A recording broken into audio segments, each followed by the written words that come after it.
always go the extra mile for our customers, like topping off fluids for free on most vehicles and free tire pressure checks. See Traditions Mobile One Oil and Lube on Villa Maria at 2818 next to Raleigh Car Wash or at East William J. Bryan next to the main post office. Tim Bailey Plumbing says motorists, children returning to school have a lot on their minds. Keep them in your mind and unheard by driving with extra caution. This message is from Tim Bailey Plumbing, serving the Brazos Valley. They're your residential plumbing service and remodeling specialists. Dependable service at reasonable rates. Call for all of your service and remodeling needs at 979-204-9800. That's 979-204-9800. Tim Bailey Plumbing, wishing our kids a safe and healthy back to school. Optimum is here with award-winning internet, mobile, and TV to help you get closer and go farther with speed and reliability. So you can go from going live to going viral. Or go from riding pickups to riding bows. Or go from gamer to champion gamer. Or even from wannabe chef to professional chef. Go faster with Optimum's award-winning internet, combined with Optimum Mobile, voted #1 in customer satisfaction. Get the complete connectivity you deserve with 24/7 customer service, so your future is only a connection away. Sign up at Optimum.com or call 866-9-OPTIMUM today. Get closer, go farther. In Africa, 5-year-old Chiru has no choice. She and millions like her must walk miles every day for dirty water. But together, we can end their walk by providing clean water close by. Instead of spending hours walking to get water that makes them sick, girls can be in a classroom that expands their minds, and moms will gain back time to care for their families. Sons and daughters can grow up strong, finally free of sicknesses caused by dirty water. At World Vision, care about clean water runs deep. Deep enough to reach one new person with clean water every 10 seconds. Because every child, every person, everywhere deserves clean water and a chance to rise to their full potential. It's true. When you just add water, you change a life. Learn more at worldvision.org. Aggieland, this is your home for Houston Texans football. The Zone 1150 AM and 93.7 FM. You're listening to KZNE College Station Bryan.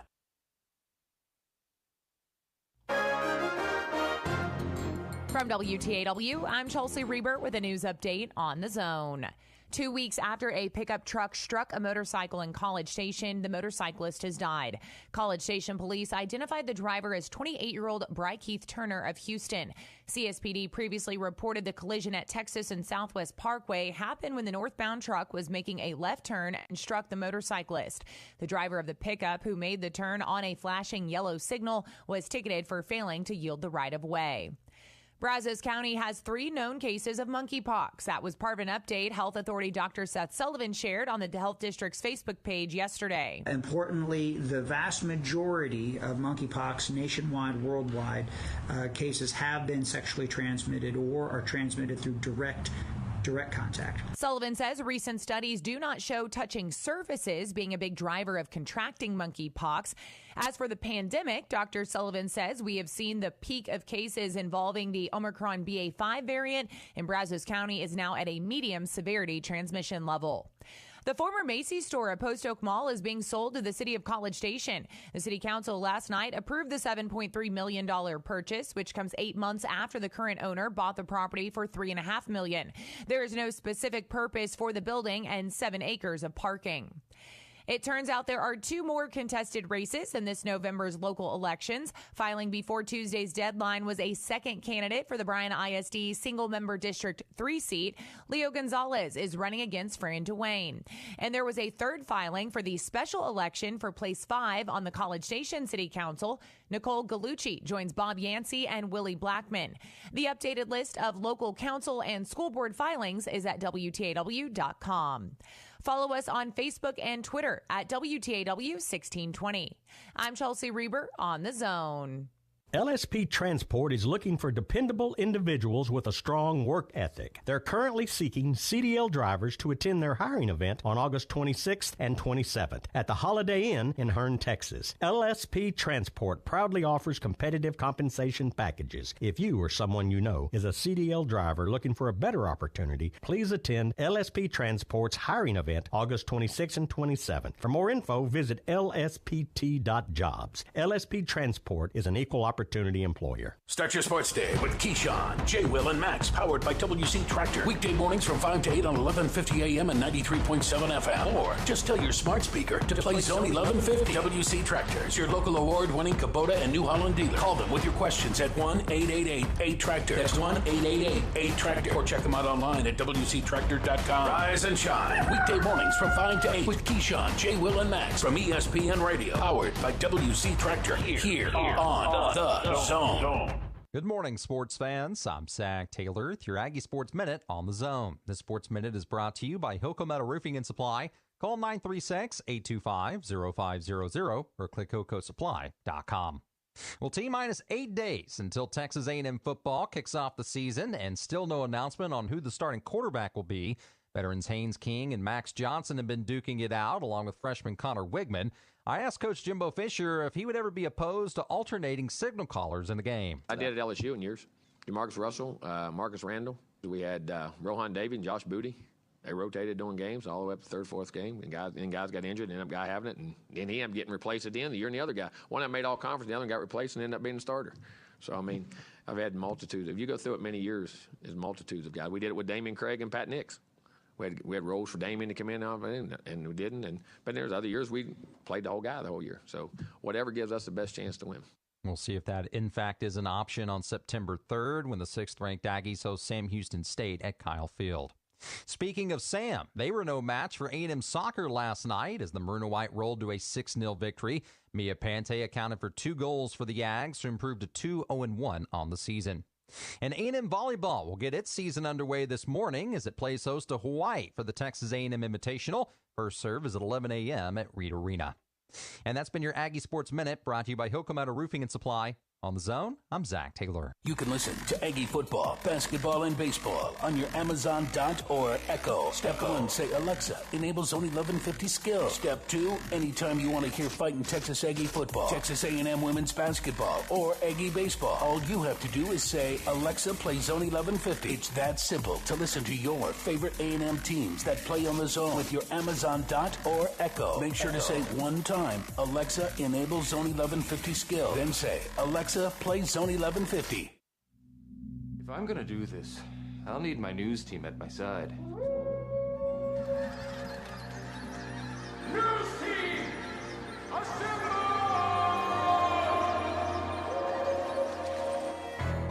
Howdy, Aggieland. Welcome to the SEC. Our program will be built on 4 principles in which I talk about all the time: toughness, effort, discipline, and pride. Dang it! I'm going to have to buy that boy cream cone. Now I'm distracted on my point. What were we talking about? It's bullcrap. All I care about is winning. Show me the dang baby. You do it till they do it right, and then you do it till they can't do it wrong. Go get him! Why are you dancing around? Eat him like he's a steak.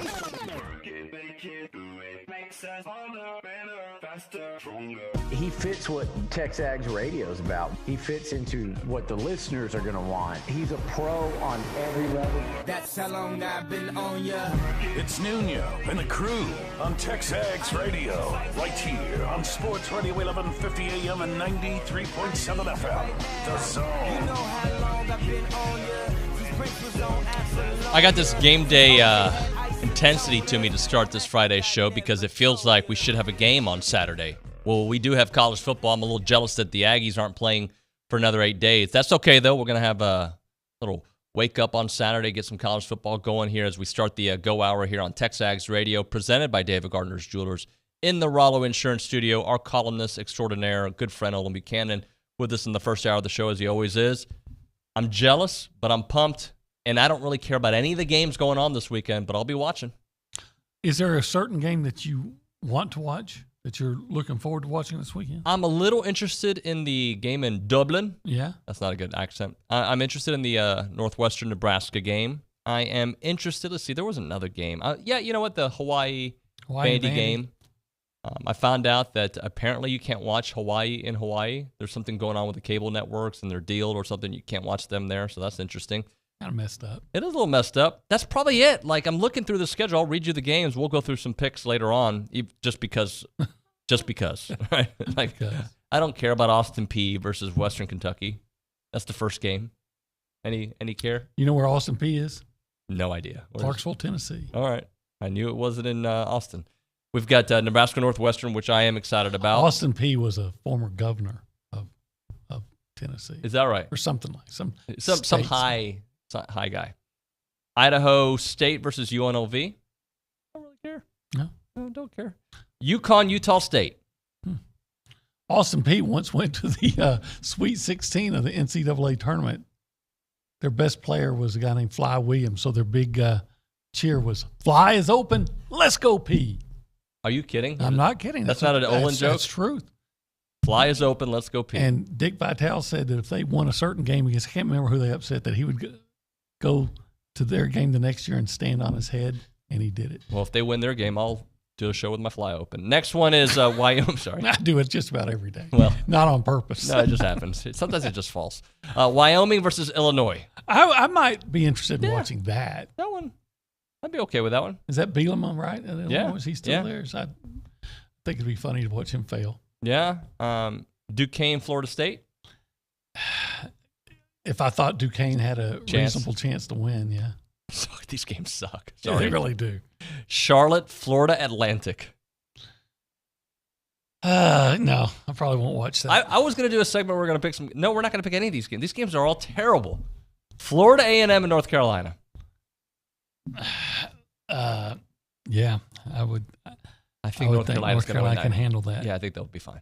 North Texas, UTEP. Mean Green. You're all about the Mean Green. Well, more than that, I like to root against UTEP. They had a sports information director that made me mad once, so I've never let it go. Is he still there? I do not know. Jamil Showers, he went to. Yeah. And so they were coming the next year to. They were coming that season to Kyle Field. So the only story is that Jamil Showers come back. There's nothing else to discuss. And they wouldn't make Jamil Showers available. So we had his phone number. So I said, I'll take a shot. And I called him, said, I want to do an interview with you. And he said, oh, okay, well, let me call you back. And like he should do, he went to the SID. And who called you? Who called me, and she wanted to, lecture me. And I just interrupted and said, basically I told her the only thing that's interesting about this game is Jamil Showers. And y'all took the only thing that's interesting about the game away, because your team is, you're going against A&M with Johnny Manziel. Your team is poor. It's a bad program. There's nothing about UTEP that we care about. And she says, I'm offended by that. I said, I'm not trying to be nice. It's not like she can take your credential away. So I've been rooting against all things UTEP ever since. I wish you had her name. I'm so petty. Actually, no, I don't. Nevada versus New Mexico State. I won't watch it, but I'll root for New Mexico State. And then you've got New Mexico State's always fighting the uphill battle. Plus, they're kind of a rival to UTEP. So go Aggies. Go Aggies. Yeah, at Aggie Stadium, by the way. Little Aggies. Vanderbilt versus Hawaii. I don't even know who's supposed to win that. I heard Hawaii's supposed to be terrible, but the line is -9 for Vandy. So I gotta. You know what? Just because it's Vandy, I would take Hawaii in the points without knowing anything about. Is Vandy's going to win by 9 points? Vandy does recruit pretty well for a team that loses every game. Considering the talent that they have, they lose a lot of games. Didn't they lose to Colorado State last year? That sounds right. Yeah, in week 1, wasn't it? I think either week 1 or week 2. Yeah, I think so. So those are your games for you this weekend. That's it. So I was excited for a moment because it was college football here, and I realized I still got to wait another week because those don't matter. Yeah. Now next Thursday, there's some interesting games. Oh, on Thursday, yeah. Yeah, West Virginia Pitt. That'll be interesting. You got Oklahoma. No, not that one. Yeah, West Virginia Pitt I like, and I would watch that.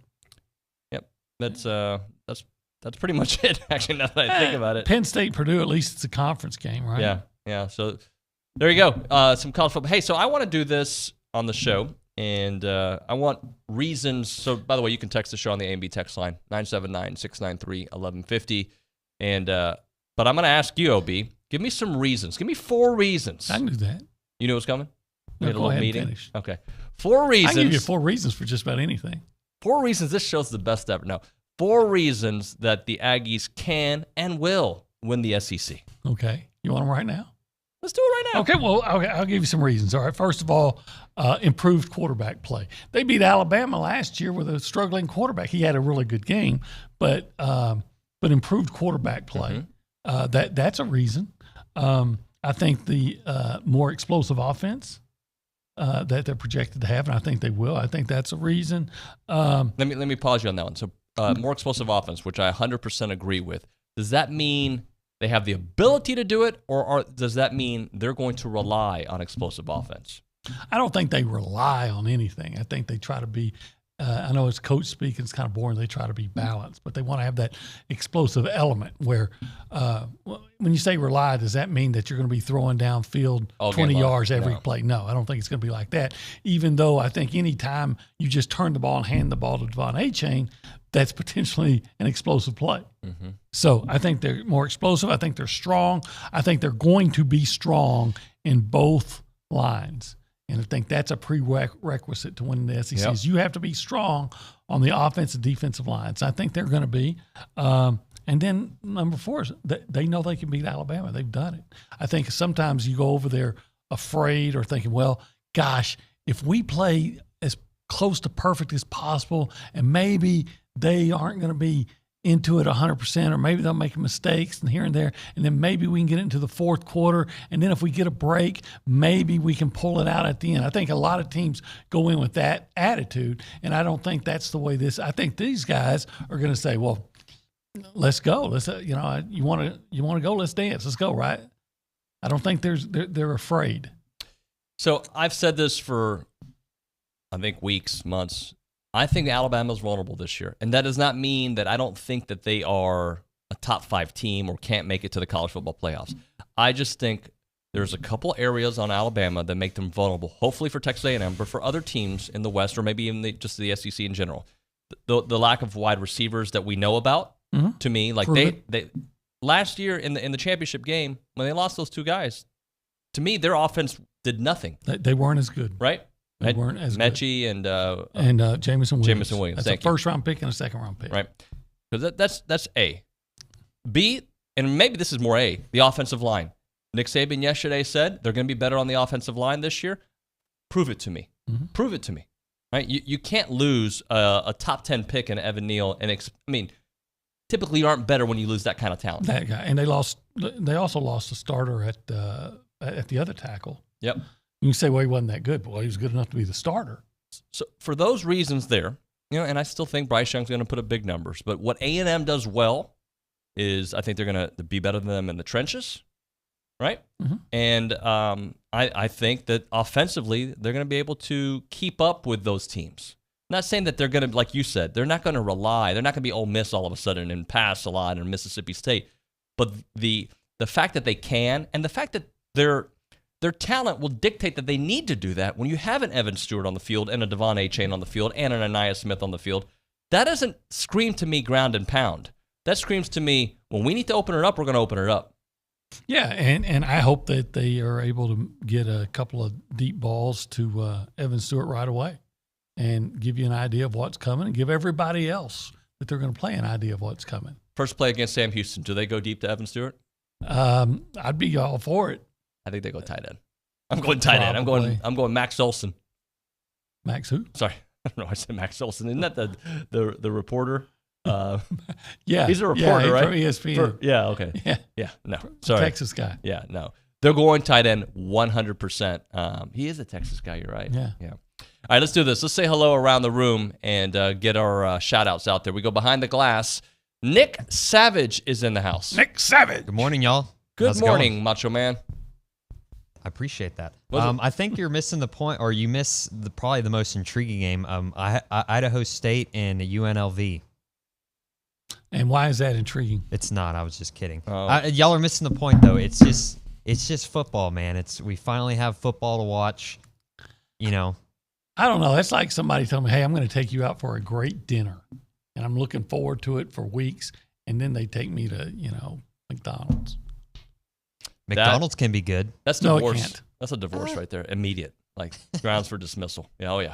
Yeah. Yeah. I mean, like we got the blonde girl over there. Some guy called you up and said, "Hey, I want to take you out to a great dinner," and you look forward to it for a couple of weeks, and he ends up taking you to McDonald's. What are you thinking? No second date. See, but there's going to be a second date here because the next week we're going to have football.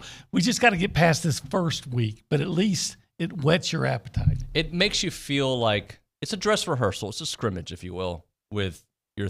It's the last preseason game in the NFL. But you know what? I sure would like to see Northwestern beat Nebraska. I would just laugh.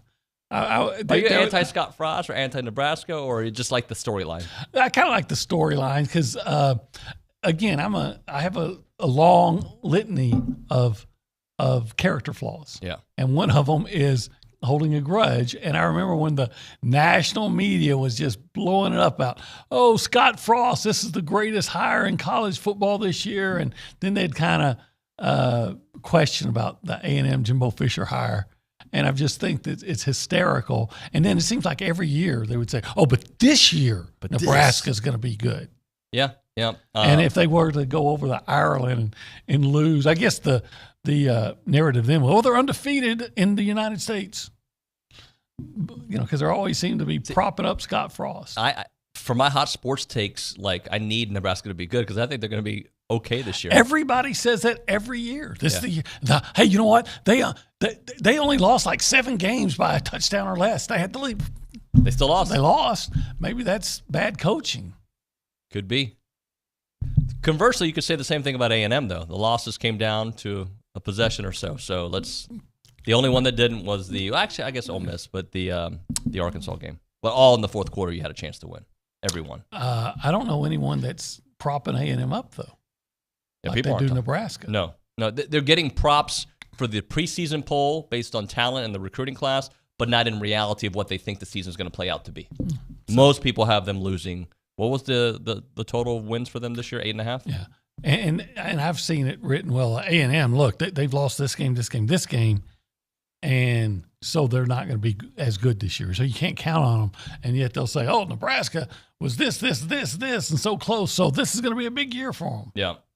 Hey, Calvin on the chat says, Nuño, the big difference between the Aggies and Bama, they have a proven quarterback who's really good. We don't know who our starter is, unproven under Jimbo for sure. 100%. It's true. It's true. It's a huge difference. And I'm not denying that at all. I just tend to think it's going to be better than it was last year. I think Nebraska and A&M's secondaries they're both should be outstanding secondaries. Alabama and A&M. A&M. Yeah. Did I say Nebraska? Yeah. I'm sorry. All good. And then I said Max Olson. I think A&M. I think Alabama's linebackers are better than A&M's. I think A&M's defensive line will be better than Alabama's. I think the offensive lines both have question marks. I think I'll take A&M's running back over Alabama's, no matter what anybody says. And I'm not sure that A&M won't have better receivers. Yeah. And I'll take Alabama's quarterback. Yeah, but they got to do it on the field. Let's do this now. Let's go to the News and Social Center. Kay Nagley already said hello, basically, by saying she would break up with somebody taking her to McDonald's on the first date. What about the last date? That would be the same, wouldn't it? I mean, if there's no second date, then I don't even... Would I show up? I don't know. Well, once he like, picks what would you do up, though? Like he says, "Hey, I was thinking we just go get, make it eat casual. Let's go get a McNugget." I'm a nice person. I would go and probably enjoy it. Would I be a little disappointed in the moment? Maybe, but if there was but he hyped it up that like we've been hyping up college football here, and we're gonna take you to the best. And then you get to go to the next week, and then you could have some really good food. Right, but he hyped up the first, so he's. But by the way, McNuggets are delicious. Yeah, I don't know why everyone's hating on them. The parts of parts. They fixed all that. Did they? Yeah. I haven't had McNuggets since 1989, but I know the last time I had them, they were very good. Huh. Actually, it's been since 1989. All right, let's get into some news and some notes, shall we? We shall. All right. So a record number of Texas A&M students have purchased their sports passes, ensuring the nation's largest student section will be sold out for the 2022 season. That's awesome. Nearly 37,000 sports passes were sold, which is a record and 1,000 more than a year ago. More to the students than Vanderbilt will sell in season tickets for. In season tickets. Probably more than they seat. That's not true, but like Michigan they're dying to get students to come to the games. How many people are they really at Michigan? Oh, yeah. How many people go to a Vanderbilt game? I'm going to. From Vanderbilt? Yeah. Okay. No, I'm just saying their attendance. Oh, it depends on who they're playing, because if they're playing, say, Alabama there, all the Alabama fans that can't afford the season tickets will buy season tickets to Vanderbilt just so they can go to that game. Right. I'm trying to see if I have it here. So this was their attendance in 2021, just because I'm having fun this morning. Against Eastern Tennessee State, 22,000. Stanford, 21,000. Georgia, 32,000. UConn, 21,000. Mississippi State, 22,000. Missouri, 19,000. Kentucky, 25,000. They average 23.4. See, so A&M, just the students outdraw. Now, I guess that means that Georgia will come to Vanderbilt this year. Right. So when Georgia comes, they'll sell out that stadium. Okay, we're going to come back to you because we're way late for a break. If you want to be a part of the show, you can text us up on the A&B text line, 979-693-1150. Right now, we're talking Caldwell Country Chevrolet, Highway 21 in Caldwell, and online at caldwellcountrychevrolet.com. They got a bunch of deals there. When you go to the website, is where you can find all their amazing deals. That's where they place it at the top of the month. You'll see it right there. And if you aren't in the area, what you need to do is just go there. Start your search right there. If you are in the area, it's not a far drive, 15 minutes, and you're going to see Zach Hester, who does amazing work there. His whole crew does great work. We bought our SUV from them, a Chevy Tahoe, and the experience was phenomenal. I'm telling you, when you're looking for a vehicle, it may not be today. Just keep them in the back of your mind. They're going to take great care of you. It is not a far drive at all, 15-minute drive, Brian and Caldwell, short conversation away. But you'll see the difference when you step on the lot and you do business with Zach and the fellas there at Caldwell Country Chevrolet. Highway 21 in Caldwell, online, caldwellcountrychevrolet.com. I'm Chelsea Reber with your community calendar on the Zone. Unbound Now Bryan College Station invites you to light up the Dark Glow Bowl on Friday, August 26th. Come out to Grand Station Entertainment from 6 to 9 p.m. for bowling, food, games, and trivia. All proceeds support Unbound Now BCS. Local law enforcement announces the 39th Annual National Night Out. This year's kickoff event is Saturday, August 27th at the Bush Library from 9 a.m. to 1 p.m. This family event is free to attend. Researchers from Texas A&M are seeking high schoolers who struggle with what or how much they eat and who would be interested in participating in a program to better manage their emotions and eating. Participants will be compensated for their time. Email tamu.hbrg@gmail.com if you're interested. Love your high school football? The Vikings, the Tigers, the Cougars, and the Rangers? Make sure to visit brazosfootball.com for game and broadcast information. That's your community calendar. I'm Chelsea Reber on the Zone. Shop local, buy local, save big deals. It's not every day you can save money. Oh, wait, you can. Hi, Jenny here from Big Deals. When you shop Big Deals, you'll save money every day on dozens of gift certificates from local businesses like these. Blue Baker, awards and more, Dirt Road Rustics, Front Street Burgers, and Scoots. Visit AggielandBigDeals.com to save big. AggielandBigDeals.com. Hello, St. Joseph Eagle fans. Listen to St. Joseph Eagles football throughout the season on KEDC 88.5 FM. St. Joseph Eagles football is brought to you this season by these local businesses: Prosperity Bank, Strata Auto Repair, Kelly Burt Dozer, Fast Signs, Lone Star Roof Systems, Citizen State Bank, Serve Pro of the Brazos Valley, Krause Paint and Body, Reedfield Meats and Deli, Wings and More, Aggieland Golf Cars, Law Office of Jeff Paradowski. Listen to St. Joseph Eagles football on KEDC 88.5 FM. Special thanks to all of our St. Joseph Eagle football sponsors. Factory Builder Stores is your local hometown appliance store, serving builders, remodelers, designers, and savvy homeowners too. Come shop the new Factory Builder Store showroom in College Station, featuring brands like Thermador, Bosch, and so many more. With years of experience and superior customer service, their knowledgeable team will help you make the right decisions on appliances for your home. Factory Builder Stores open Monday through Friday from 8 to 5. Visit their brand new location at Welborn Road at Navarro in College Station. Football season is almost here, and that means a plethora of programs just for you. The Writers' Roundtable returns Mondays at 5, presented by First National Bank and 808 Technologies. We have our high school reports on Tuesdays and Thursdays, and Kirk Bowles and Brent Zwerneman join me each Friday. And every day is Jimbo Day during the season.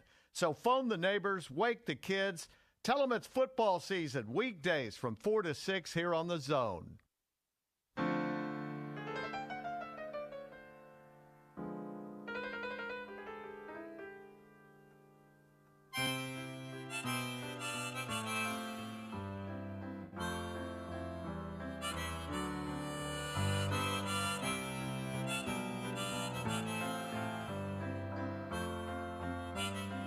Tell the world who this is.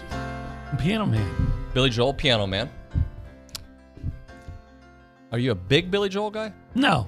I thought when he first came out with that song and Only the Good Die Young and a couple others, I thought he was really good then.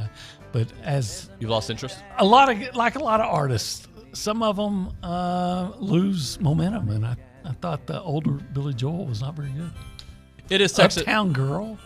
That song was a jam in 1983. What are you talking about? Stick a knife in my ear so I don't have to hear that anymore. I think Sean at the mothership knows what to play next. Or The Longest Time. Oh, God. TexAgs Radio, presented by David Gardner's Jewelers here in the Rollo Insurance Studio. OB, it is time for 22 and 22, the number one guy that nobody knows who's going to be. Let's give a tease. We gave one yesterday. It was obvious. Let's give another one before I read the read. Well, a lot of people are, just want to see the chains move, but I just want to see a chain move. A chain move. Ladies and gentlemen, Factory Builder Stores presents you our 22 and 22, number one, Devon A Chain. They are celebrating, by the way, their new location in College Station at 11907 Welborn Road, right next to the Ashley Furniture Outlet. They can service builders and the general public with locations throughout Texas, including right here in College Station. You got Liberty over there, class of 2019. Wally as well. They'll take very good care of you in all of your appliance needs. They can outfit any job, and they work with virtually every builder in town. And they have a very trusted name, and they are the go-to appliance store in Aggieland since they opened up in 1992. They've been dedicated to College Station homeowners and builders for a long time, and they'll be the number one appliance store as the city continues to grow. Check out their new showroom Monday through Friday, 8 a.m. to 5 p.m. at Old Welborn Road in College Station, or online, factorybuilderstores.com. OB, why is Devon A Chain number one? First of all, he has amazing potential, but he also has amazing production. So we've only seen, we've only gotten kind of an appetizer, I think, of what he can really be. Now, in this case, it's a good appetizer, but it's like the fondue at Papado. It's so darn good. I have a place, I'm not supposed to Napa Flats, but you go get the Palo Alto dip, and that's a big time appetizer. It's a game changer. It is. Sometimes when you go to a place, the appetizer is better than the meal. You just want double appetizer. See, I think that's a great appetizer, but it's going to be followed by an even better meal. It starts off the appetizer, but then the chef, I don't know why I'm still going with this, realizes this is a hit. Let's just do this as an entree. But in the case of Devon A Chain, the appetizer has been amazing, but the meal and dessert is going to be spectacular. And here's a guy who rushed for 910 yards. He was 7th in the SEC last year in rushing as a backup. Let me give you some numbers, all right? 268, 225, 271, 223, 179, and 211. You know what that is? That's the number of carries the guys in front of him had. Okay. In the SEC. Everybody else, the one with 179 was Spiller, who he had to share carries with. Yeah. Average 7 yards a carry. Get this guy 15 to 20 carries a game, and you're looking at a guy that can make a legitimate run at 2,000 yards. I truly believe that. All right, we're going to have a lot more with Billy Lucci when he joins the show about that. But we were wanting it at the end of last year. We're going to get it all year long when it comes to Devon A Chain. We go back to the news and social center. Kay Nagley, we cut you off because we were having so much fun this morning. What other news and tidbits do you have for us? Yeah, those stats about Vandy and A&M were definitely interesting. But the Aggie soccer team continued their shutout streak after defeating Sam Houston Bearcats last night 6-0 on Ellis Field. The Aggies will now face New Mexico State tomorrow at 7 p.m. for the Fish Camp match. And then today we have some Aggie volleyball. They will take on Hawaii at Reed Arena at 11 a.m. Tomorrow they will continue the Texas A&M Invitational with number 25 San Diego on Saturday at 1, and then A&M and Pitt, number 6 Pitt, will wrap up the event on Sunday at 12:30. Speaking of A&M soccer, when they played Sam during their spring games, they played them. I think it was 1-0. It was a one-goal game, if I remember correctly. So that was one of the things Coach G talked about when he was in studio. Like, let's see how we do now. Now that we've had the entire summer and prepared for it. And what was it, 6-0? Yes. Thank you very much, Kay. All right, when we come back here on TexAgs Radio, we were going to pick some games, but the games all are not good. So we're going to do an OB power ranking. All right, let's go through the SEC, and let's go power rank. Who's 1, who's 2, who's 3, who's 14? Okay. We'll do the ones in the middle. By the way, before we go, I just want to say I did a speaking engagement in Austin yesterday. It was fun, and I heard some guys talking about, Bijan Robinson, he might be the best running back in the country, and I wanted to say, I don't even think he's the best one in Texas. I'll take the guy. Hey, I'll take number 6. If Devon Achane got as many carries as Bijan did, I don't know how many Bijan had, but I'm assuming it was way more than Devon had. I think the numbers would look. And by the way, Bijan Robinson is outstanding. He is one of the best running backs in the country, without a doubt. Yeah, but I'd be quite content with Achane. Yeah. All right, we'll get into that when we come back here. It's TexAgs Radio, presented by David Gardner's Jewelers and the Rollo Insurance Studio. Bobby Knight and Bill Belichick have both stared him down. The party don't stop. It's David Nuño on TexAgs Radio, weekdays on the Zone. On-site Contractors and Handyman Services says drivers, be particularly alert driving during the hours when children are walking to and from school. Please drive as if their lives depended on it. All too often, they do. This message is from Dylan and the crew at On-site Contractors and Handyman Services, who do interior, exterior, residential, and commercial general construction. Quality work at reasonable rates. Call for a quote at 979-985-7145. That's 979-985-7145. On-site Contractors and Handyman Services, wishing our kids a safe and healthy school year. Optimum is here with award-winning internet, mobile, and TV to help you get closer and go farther with speed and reliability. So you can go from going live to going viral. Or go from riding pickups to riding bows. Or go from gamer to champion gamer. Or even from wannabe chef to professional chef. Go faster with Optimum's award-winning internet, combined with Optimum Mobile, voted #1 in customer satisfaction. Get the complete connectivity you deserve with 24/7 customer service, so your future is only a connection away. Sign up at Optimum.com or call 866-9-OPTIMUM today. Get closer, go farther. Shop local, buy local, save big deals. It's not every day you can save money. Oh, wait, you can.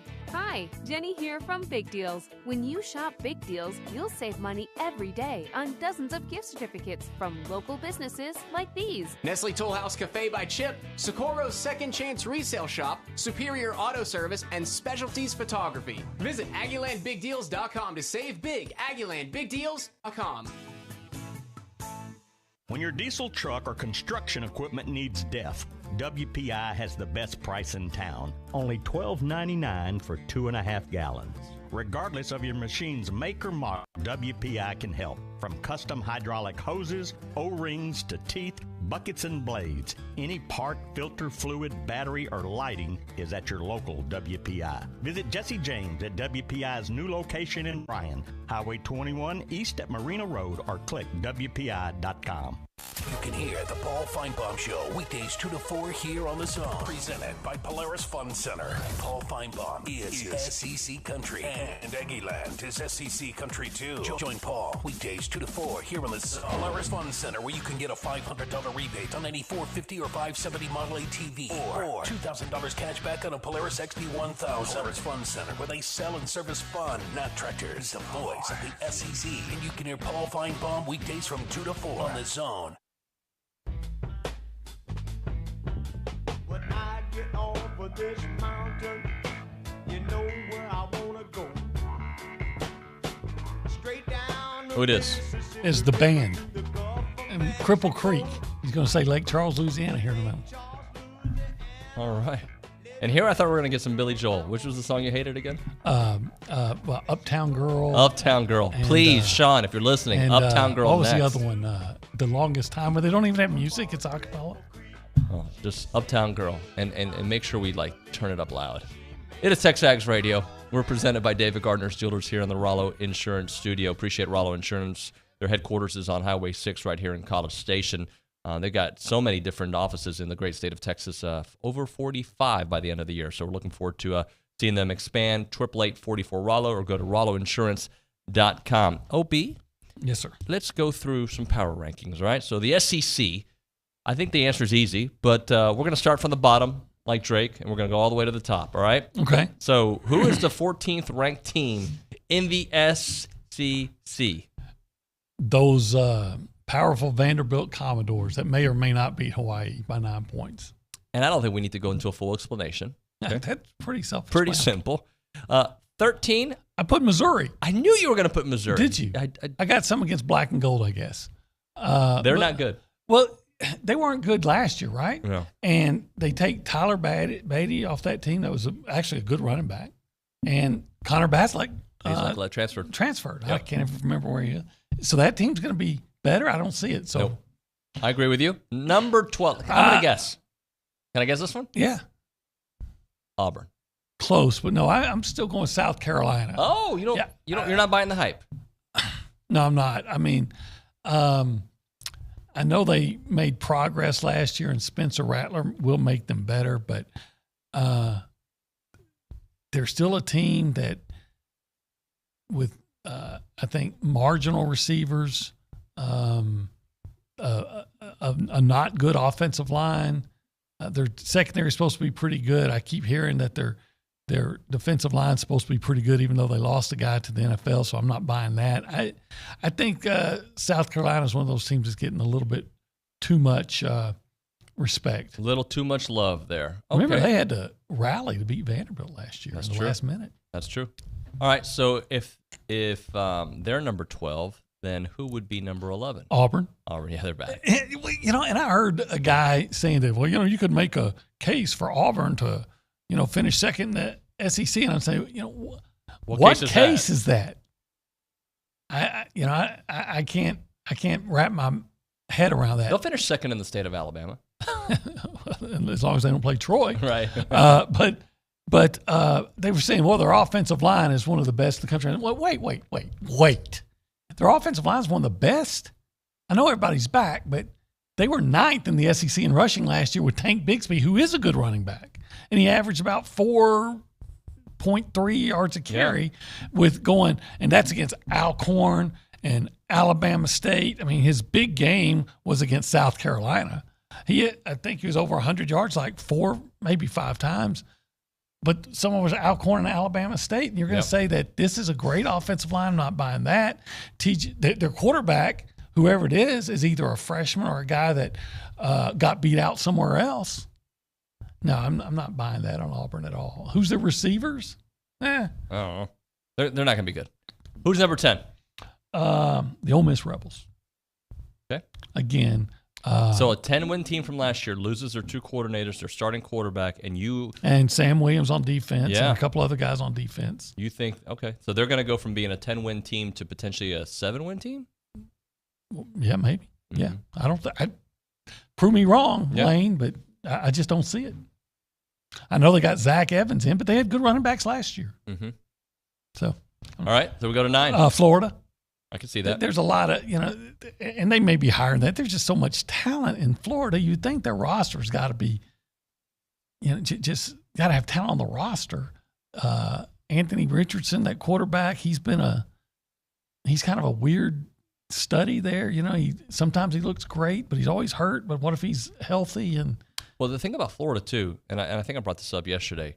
You look at the first part of their schedule; they're going to lose some games. You got Utah to open up, and I think Utah's pretty good. Okay. You've got Kentucky the second week of the season. Yeah, they could lose that one. You got Tennessee in the first month of the season. Those are all 3 losable games. Who won that game last year between Tennessee and Florida? Florida. Yeah.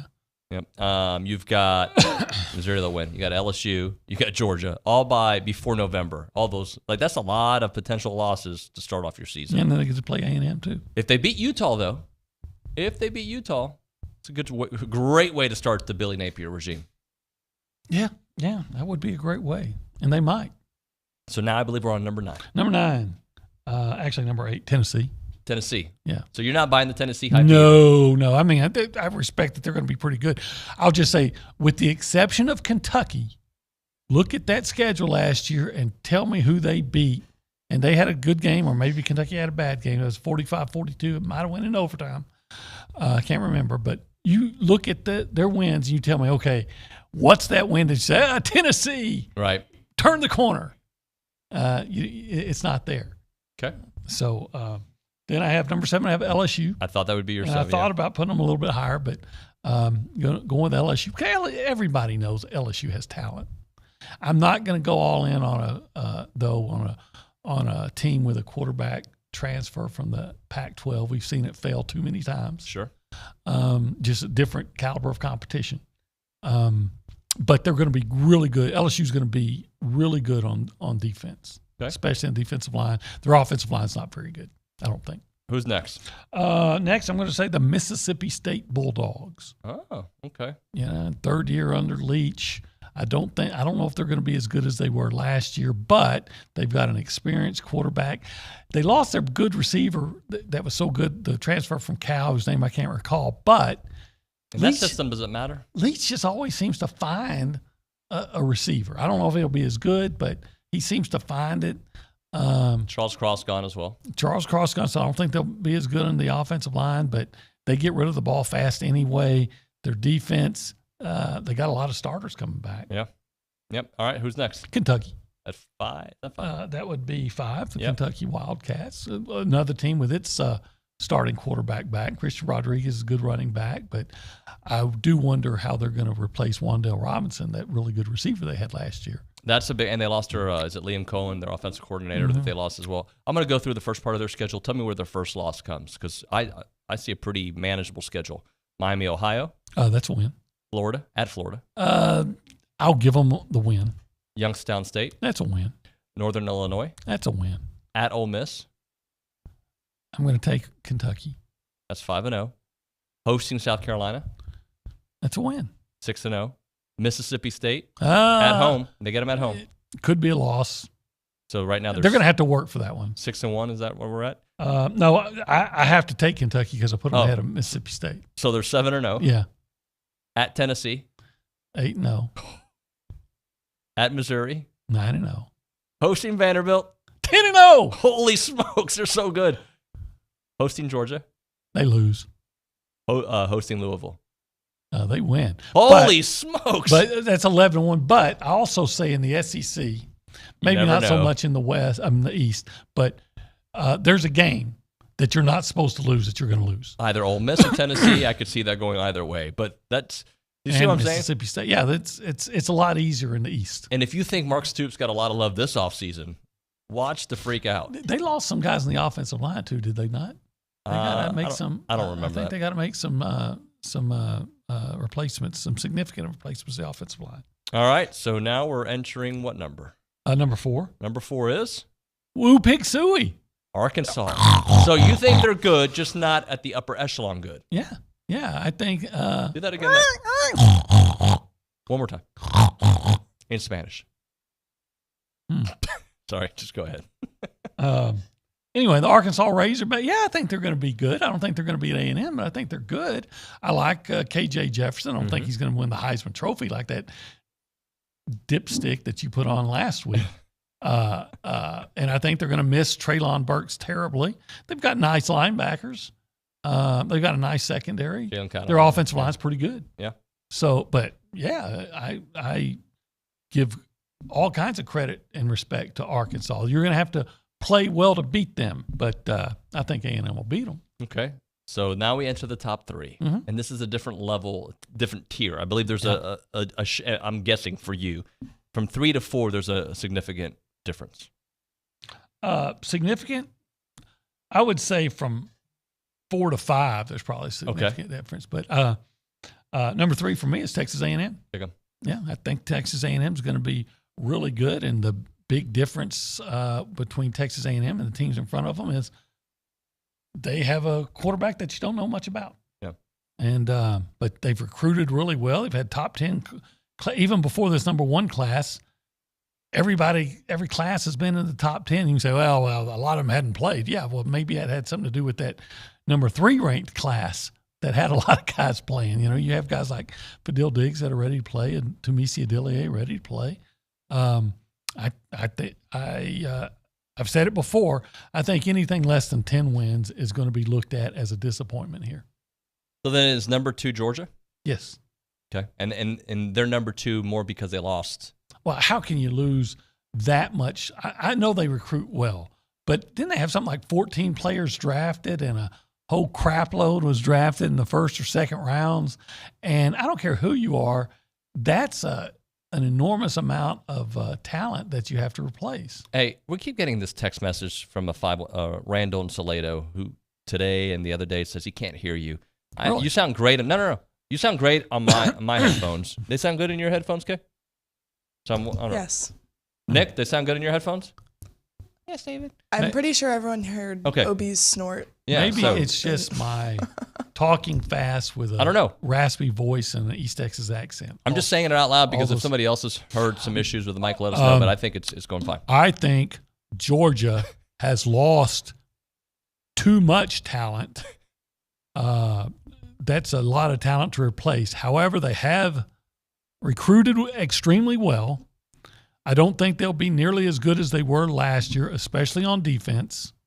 But when you're the defending national champion, you have guys that understand what it takes to play at a high level. They learned it. Maybe they won't play as a high a level as the guys they're replacing, but I still think you have to give Georgia their due.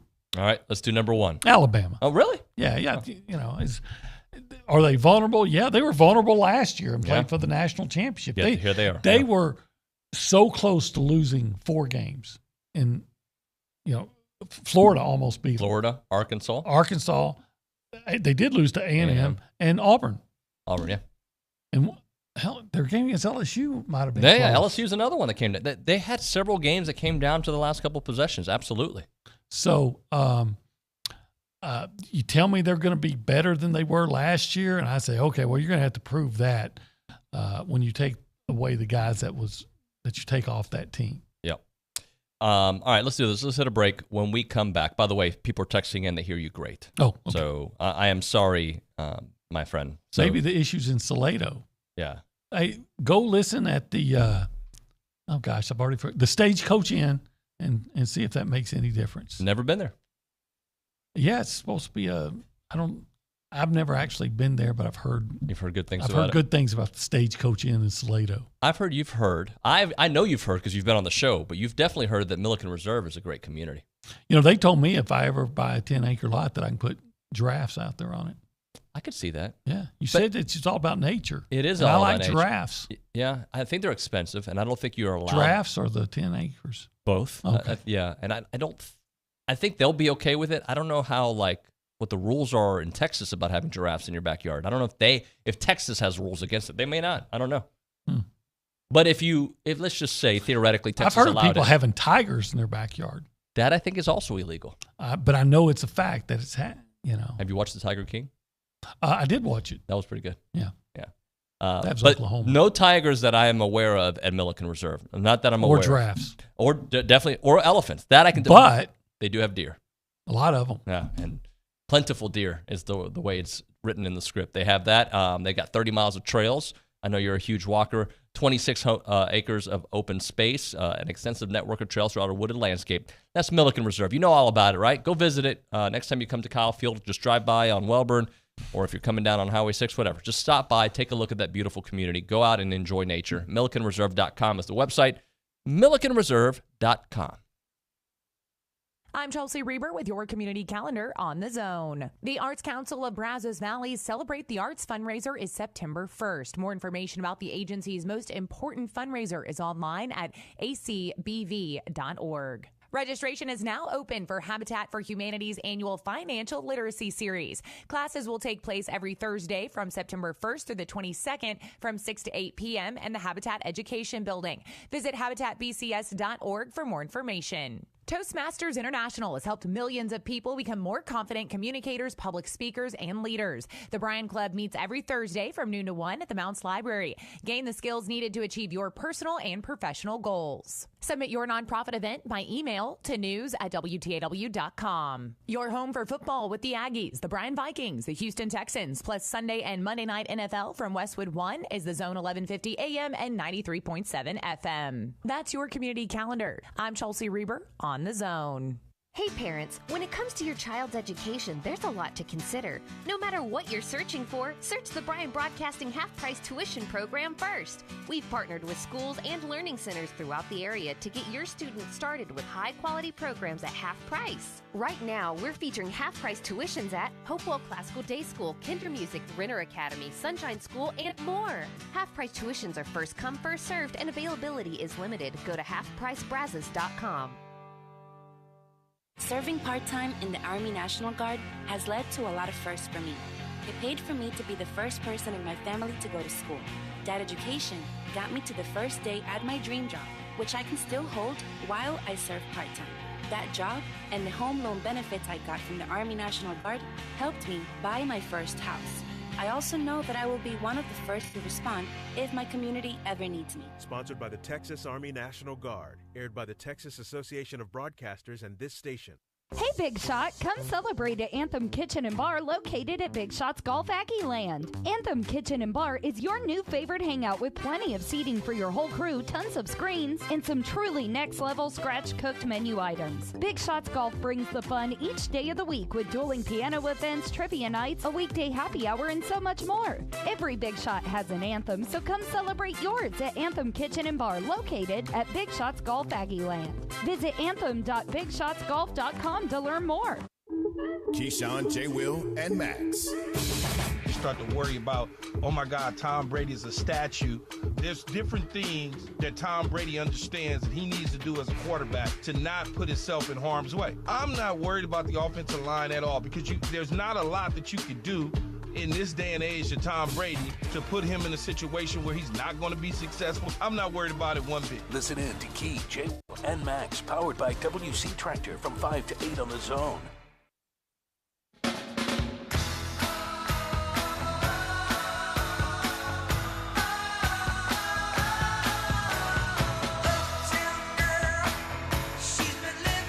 This is your jam right here. If you had to and the blonde girl's over there, moving her head side to side with it. Oh, it's so This is painful. a jam. How can you not like? I don't like it either. To be Yeah, honest with you. it's It's TexAgs Radio. talk about losing your credibility. We're presented by David Gardner's Jewelers. Here in the Rollo Insurance Studio, a lot of text messages we're going to try to get into. Probably not this segment, maybe at the top of the 9 o'clock. But it is now time for Bank on It, presented by Vera Bank. Authentic relationship-based banking built for real life. Go see Joel Jackson and the team. Learn more at verabank.com. OB, what are you banking on? I'm banking on us knowing who the A&M starting quarterback is by the end of the weekend. Okay, so So how will we find out? That's a good question. I think that it'll just leak out. Okay. And then they'll probably make a statement that maybe they'll call a press conference. Don't think they'll do that, but I guess There it's is a presser possible. today, but not football You related. know what? He may just, though, use that as an opportunity. Oh, and by the way, so-and-so is the starting quarterback. That only happens is if he's spoken to those quarterbacks. Which I believe he has. I believe he did that before we talked to him on Wednesday. Yeah. I agree with that. I was looking for some low-hanging fruit. Hey, it works, my friend. I'm banking on the guy in Salado finally hearing us. No, I'm banking on. I don't know who the next guy's going to be. We've already heard from Tim Brando and Joel Klatt, but this weekend when they do ESPN Game Day and they have all these pregame shows, they don't have a lot to talk about. So they're going to make some hot sports takes, and there's going to be somebody else who's going to say something outrageous and stupid about Jimbo and Texas A&M. I'm banking on that happening, and I'm also banking on A&M doing what they have to do, shutting everybody up by the time they get to that Alabama game. That's what they got to do. Just, it's all talk. Just remember it. So, again, if you're petty like I am, you can remember it and throw it back in their face when the Aggies have a big year. Yep, absolutely is the case. Look, they have, at the end of the day, the narrative outside of College Station has already been written for many people. Mm-hmm. And until they do something different, you can, and by the way, they've already done something different. People love to forget 2020 happened. Yeah, and without the injuries part of the game, so you got to deal with it. But I believe without the injuries, that A&M would have won at least 10 games last year. And I think they would have had 2 consecutive top 10 finishes. But you had the injuries, and you had a chance, and you didn't finish at the end of the year. Here's the frustrating part. It really shouldn't have mattered. They should have been a 10-win team anyway. Yeah, you could have. But, again, if your quarterback is playing poorly and you're moving the ball, but then you can't score against Mississippi State, and you take a sack in the end zone that ends the game, and then you throw a pick six and then another interception in the fourth quarter, and then you'd have a couple of bad breaks against an LSU. When do we see Connor Wegman play? Do we see him against Sam? Yeah, I believe that you will. Do we see him against App State? Maybe. Do we see him against Miami? No. We see Max Johnson against Miami? No. If he's a starter.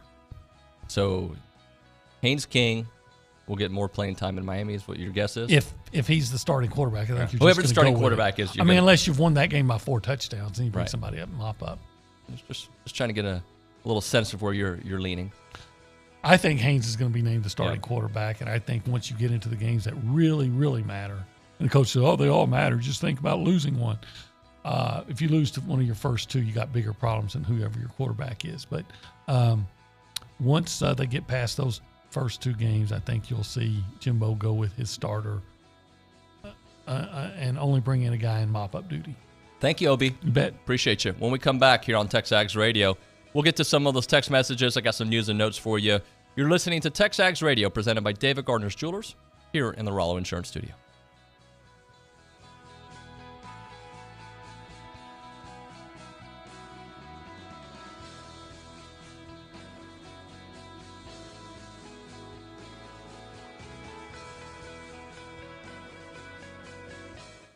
Did you receive a call or message that mentioned Social Security and demanded immediate action?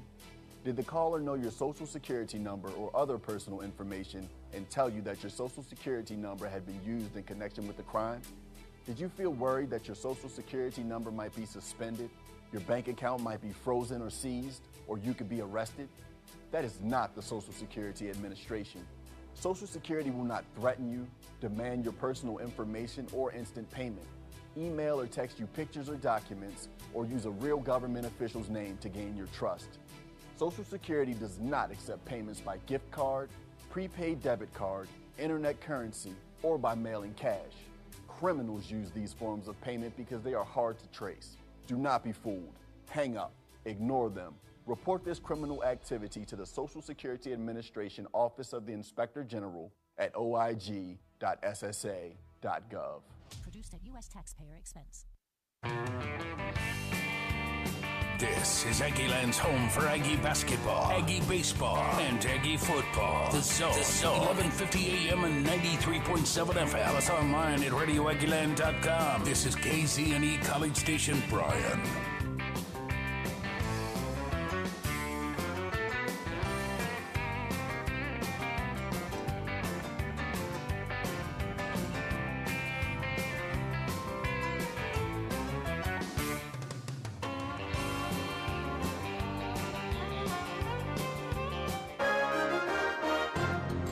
From WTAW, I'm Chelsea Reber with a news update on The Zone. 2 weeks after a pickup truck struck a motorcycle in College Station, the motorcyclist has died. College Station police identified the driver as 28-year-old Bry Keith Turner of Houston. CSPD previously reported the collision at Texas and Southwest Parkway happened when the northbound truck was making a left turn and struck the motorcyclist. The driver of the pickup, who made the turn on a flashing yellow signal, was ticketed for failing to yield the right-of-way. Brazos County has 3 known cases of monkeypox. That was part of an update Health Authority Dr. Seth Sullivan shared on the Health District's Facebook page yesterday. Importantly, the vast majority of monkeypox nationwide, worldwide, cases have been sexually transmitted or are transmitted through direct contact. Sullivan says recent studies do not show touching surfaces being a big driver of contracting monkeypox.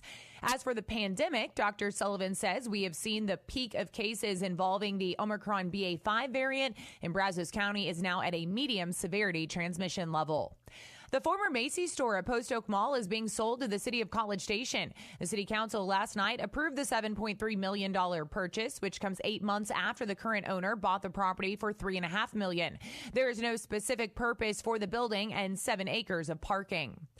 It turns out there are 2 more contested races in this November's local elections. Filing before Tuesday's deadline was a second candidate for the Bryan ISD single-member District 3 seat.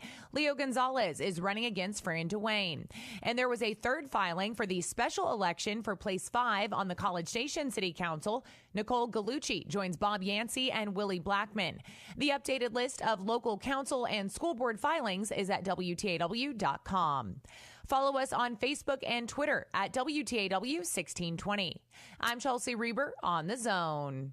LSP Transport is looking for dependable individuals with a strong work ethic. They're currently seeking CDL drivers to attend their hiring event on August 26th and 27th at the Holiday Inn in Hearne, Texas. LSP Transport proudly offers competitive compensation packages. If you or someone you know is a CDL driver looking for a better opportunity, please attend LSP Transport's hiring event August 26th and 27th. For more info, visit lspt.jobs. LSP Transport is an equal opportunity employer.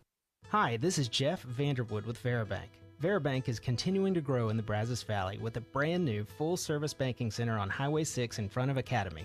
We have a team of genuine bankers specializing in personal and business banking, wealth management, and investor real estate lending ready to serve you.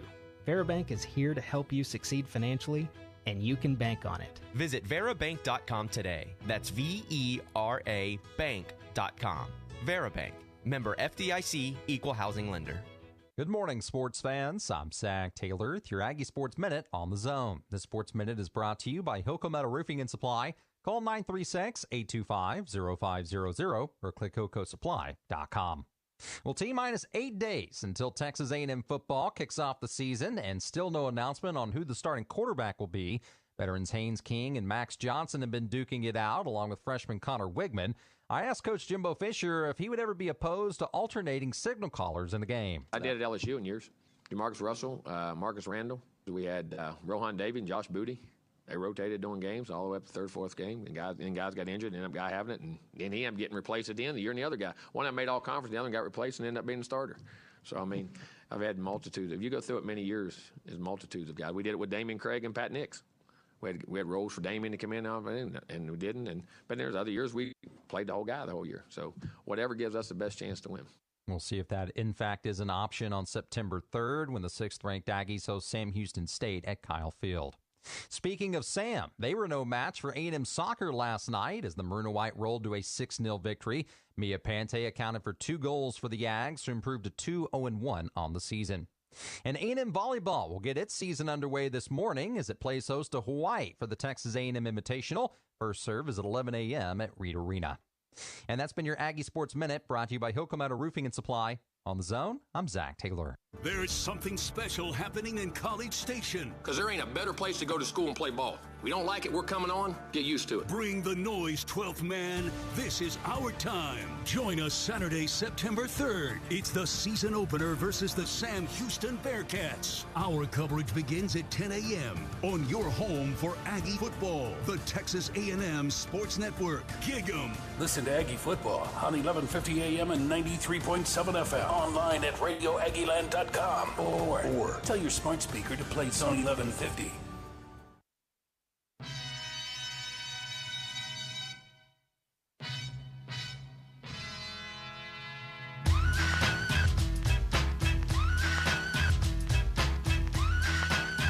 All right, we're jumping around for joy. A little House of Pain for you, TexAgs Radio. Presented by David Gardner's Jewelers here in the Rollo Insurance Studio. Good Dalton's in studio trying to make fun of me, and now he's trying to do like some Matrix thing under the camera so he doesn't get caught. That just can't work in this environment. If you want to be a part of the conversation, you can do it multiple different ways. You can call us up, 979-693-1150, or you can text us on the AMB text line. AMB, a College Station branch of the Amarillo National Bank. Good Texas Banking.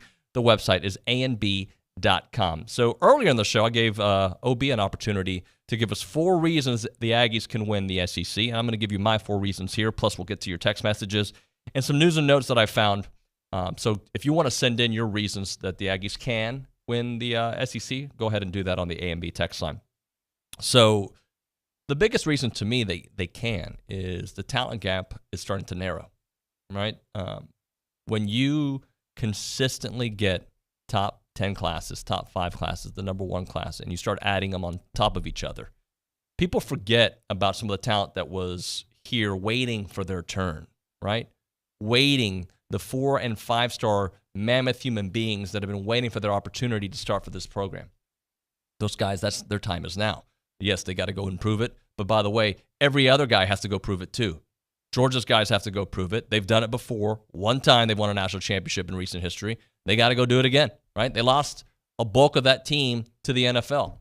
So A&M has continued to add great recruiting classes, so the talent gap has narrowed. Think about this. The number one recruiting class, 8, 6, 4, what was it, like 17 the first year that Jimbo got here. They have continued to add great talent to this group, and it is very apparent when you watch them at practice, if you went to the open practice, if you've seen them play, athletically, physically, they're all gifted.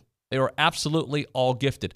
The numbers are pushing in that direction that I think the talent gap gives you a reason to believe that they can compete. They already beat Alabama with their backup quarterback last year, right? If you think about the kind of talent that they have and the coach that they have, that should be a huge reason that A&M can win the West. So that's my number one. My number two, you can use this in the same kind of category about talent. Games in the SEC are won in the trenches. That O-line is going to be really good this year. That defensive line is going to be really good this year. The fact that they're going to be able to take guys in and out, right, and just continue to rotate them, continue to bring in 5- and 4-star human beings that are just out there to get after the quarterback. There's going to be no drop-off, guys. I think the talent on the O-line and the D-line is going to be superior to most of the teams that they face. And if you win games in the trenches, the Aggies are well suited to win those types of games. And they got it. They've got the talent, and they've got the dogs that you need at that position. Another reason, I think, is you need a Heisman-esque player. Ladies and gentlemen, they have a Heisman-esque player in Devon Achane. OB talked about him. He's our number one in 22 and 22. But his ability to change a game by one play. Think about the Orange Bowl. He's done it in other games. Think about the Alabama game, right? They score. What does he do right the very next play? He takes it back to the house, right? He's going to get the touches that he needs. He's going to have those Heisman-esque moments throughout this season. When you have a player that is in that conversation, it changes the way you're perceived, and it changes the way you attack other teams because they're going to put a lot of attention on him. And, oh, by the way, with Devon Achane being that Heisman-esque level of talent, other players are either going to be very open or going to open up Devon Achane. I'm sorry, you're trying to figure out, all right, do I want to put 2 on Anaya Smith or Evan Stewart's over here? Think about the matchup problems that they're able to do. And then they bring in another back, a tough back in the back. Let's say they bring in LJ, even Amari Daniels with his ability to break through, Le'Veon Moss, Crownover, right? You continue to see the talent that's around Achane, but his talent is going to make everybody better. And if they start concentrating on him too much, well, hello, Evan Stewart's going over the top. It's a wrap. Got to have a Heisman-esque player. My fourth reason for A&M having a chance to win the SEC, it's the revenge tour. It is a revenge tour this season for what happened last year. Arkansas. They won 9 straight times, right? They lost last year. Sorry, that's got to change. Right? You had a chance to win that game, and you were physically beaten. You were not the better team that day, yet you had a chance in the fourth quarter to tie that game. And there's been so much talk about Arkansas should be the third-ranked team in the SEC, not A&M. They're on the hit list for the revenge tour. Mississippi State, you don't lose that game at Kyle Field. Guys, you don't lose that game at Kyle Field. That's got to bother them. You can't allow Will Rogers to complete as many passes as he did, as often as he did. All right? They're on the revenge tour. Mississippi State's got to go down too. And I think they will. It's hard to win in Starkville. I know it's hard. They got to go down. The Lane Train, they're on the revenge tour. That was a very winnable game in the fourth quarter. You should have won that game in the fourth quarter. After having such a rough first half and Lane giving you an opportunity to stay in it, you had a chance to win. You've got to win those games on the road when you silence the crowd the way A&M was doing. Unfortunately, it did not work out that way. They're on the hit list. They're on the revenge tour. And I'm putting Alabama on that revenge tour. Not that you lost Alabama, you beat them. But all the drama this offseason, the finger pointing, the accusations, the back and forth. They're on the revenge tour. These are reasons the Aggies can win the SEC West. Talent that they've acquired, right? They have narrowed the talent gap. When you look in the country, I haven't looked at the composite scores of, the top 10 teams in the country, but I guarantee you A&M is in the top 5 of actual talent on the field in the country, right?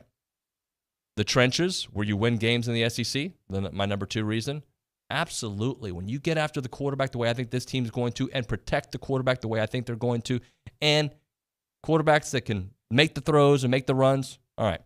Heisman-esque player in Devon Achane, Heisman-esque. He's going to be in that conversation at some point this year. You watch. And then you've got the revenge tour with Arkansas, Mississippi State, Ole Miss, LSU, and yes, Alabama. Those schools are on the revenge tour. Those are the reasons A&M can win the SEC. And there are other reasons. I just put it to 4 because it's radio and we're giving you talking points. But I'd like to hear from you out there. And I got a couple other thoughts I want to get into. But the number here, 979-693-1150, 979-693-1150. We return to Kay Nagley there. Kay, I know a couple people are throwing in some of these. Let's get into it. Give me 1 second. So first, I want to start off by saying a 314 number is saying, which team do you think was closer to playing for a national championship, the 2012 team or the 2020 team?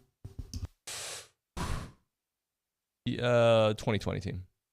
I love the 2012 team, and they might have been the best team I've ever seen. But they did lose the LSU game. They did. They started off with that loss to Florida. I think if there was a playoff at that time, that team would have won it all. They would have had a better chance to win. So I'm giving you a terrible answer. If there were playoffs in that era, I think that 2012 team would have won it. I do believe that. Nobody was playing better football than them at the end of the year. But at 9-1, playing the kind of football that they were doing, they should have been invited to the playoffs. They had a better opportunity to win it. They just didn't get the support that they needed to get into the college football playoffs. They had a better shot at it because I thought they were going to get invited. So that's kind of a two-way answer. But the 2012 team, nobody was playing better than them at the end of the year. Okay, what else? Randy Trujillo and Hearn is saying, number 1, talent. Number 2, depth. Number 3, experienced playmakers. And number 4 is hunger. Let's go through that. So talent was on one of mine. Absolutely. And I think that hits your number 2, Randy, which is depth. When you have that kind of talent, that means you're too deep or talented, right? And so they kind of go hand in hand. The experienced playmakers, absolutely. And that's on both sides of the ball. Antonio Johnson, Damani Richardson, Edgerrin Cooper, those are like seasoned guys now that are game changers on the defensive side. On the offensive side, don't sleep on Chase Lane, his importance to this team. I think he's going to start early on, and we'll see if other guys push him for that spot. But the experience that he brings, and Anaya Smith, 100%. And the hunger. That's why a lot of times when I talk to these guys on Stacked or in interviews, the ones who were around for last year, but what about the bad taste in your mouth? Because I know how I am. If I have a bad show, I can't wait to get back to the microphone. If I have a bad workout, I'm thinking about the next, whatever it may be. If you play golf, you have a bad, you want to get back out there, right? How angry are some of these veteran players that were here for last year and saw a New Year's Six Bowl opportunity kind of slide through their fingers, right? Knowing how close they were to that. We were talking about New Year's Six Bowls up until the, Ole Miss. So absolutely. The hunger, the anger, all those. Okay, you got any more? Stan from Richard earlier chiming in about A-Chain, saying A-Chain was the difference in North Carolina and the Alabama games, home run touchdowns. Yeah, he does have home run touchdowns, 100%. When you think about the kind of plays that he has, they're called backbreakers. Like when he did what he did to North Carolina, it was over. It was a close game. It was over. It was done. It was a wrap. When Alabama Alabama did make their run afterwards, I know, but think about the will that you broke from Alabama. They score, then A-Chain within seconds gets you right back to where you were. It's like it never happened. Ha, take that, buddy. That's exactly what A-Chain does. So, and with more touches means more opportunities like that. With more touches means he's going to be making play after play. And sure, there'll be more film on him. You cannot coach speed, right? You can't coach against that either. If a guy can catch and a guy can run at the speed that Devon Achane does, good luck. Here's some notes I found. So I was reading Saturday Down South, and they had some interesting notes that I just wanted to talk about just because of where we are right now with A&M hopefully making a run at some kind of playoff berth, some kind of New Year's Six Bowl or beyond, right? One of the notes that they had is it's been a decade since a national champion was able to repeat. The last time that happened was Alabama in 2011-2012. Other than that, there's been no repeat champions. Georgia is trying to do it. They are the third favorite in the national championship race right now. So can they do it? If Bama, who's right now favored to win it all, obviously there'd be a new Bama year for them. And I don't think they'll be the favorite next year, even if they win this year with all the guys that they should have going into the NFL. Right now, it's Alabama the favorite with Ohio State number 2. But there's been a decade since back-to-back champions. That means it's open season, ladies and gentlemen. How about this? There's the question that they ask in this article was about an East Coast bias, but east of Texas has been 16 consecutive national titles. The last team to break that trend was 2005, the Texas Longhorns and Vince Young. That means everybody who has won a national championship in 16 years has been in the east of Texas. That's a very interesting thought and note there. That's just, hello, the SEC, that's where the talent is, and that east line is going to be pushed just a little bit more west as this side of Texas gets into the mix. Another note that I found interesting, no Group of 5 team is in the top 20 in either the AP or coaches poll. The only top 25 team is BYU that didn't make the coaches poll. But, you've got Cincinnati is number 22, and Houston's 25 and 24. BYU is 25 in the AP. So think about that. Group of 5 schools that, Houston's got a very manageable schedule if they can get through Texas Tech. They can get through Texas Tech. They have a nice opportunity to go for a while. But right now, nobody from that world is inside the top 20. And as expected, the SEC is dominating the polls out there. You've got the SEC is the only conference with 3 teams in the top 10. You know who those are. Alabama, Georgia, Texas A&M. 6 teams in the top 25. Arkansas, Kentucky, Ole Miss are the other 3 out there. The ACC's got 5 of them. And Clemson, are they going back to earth? Because they could be. Losing your coordinators, not sure about your quarterback. Right now, number 4 in the country. NC State, I think, is going to be pretty good. I don't think they can jump up too much higher than they already are, but they're going to be pretty good this year. At number 13, you've got Miami, Pitt, and Wake Forest. The Big Ten, they've got the big one in Ohio State at number 2, Michigan at number 8, Michigan State at 15, Wisconsin. Penn State's going to jump in the top 25 at some point. And then in the Big 12, you've got Oklahoma, Baylor, and OK State. They're 9, 10, and 12 out there.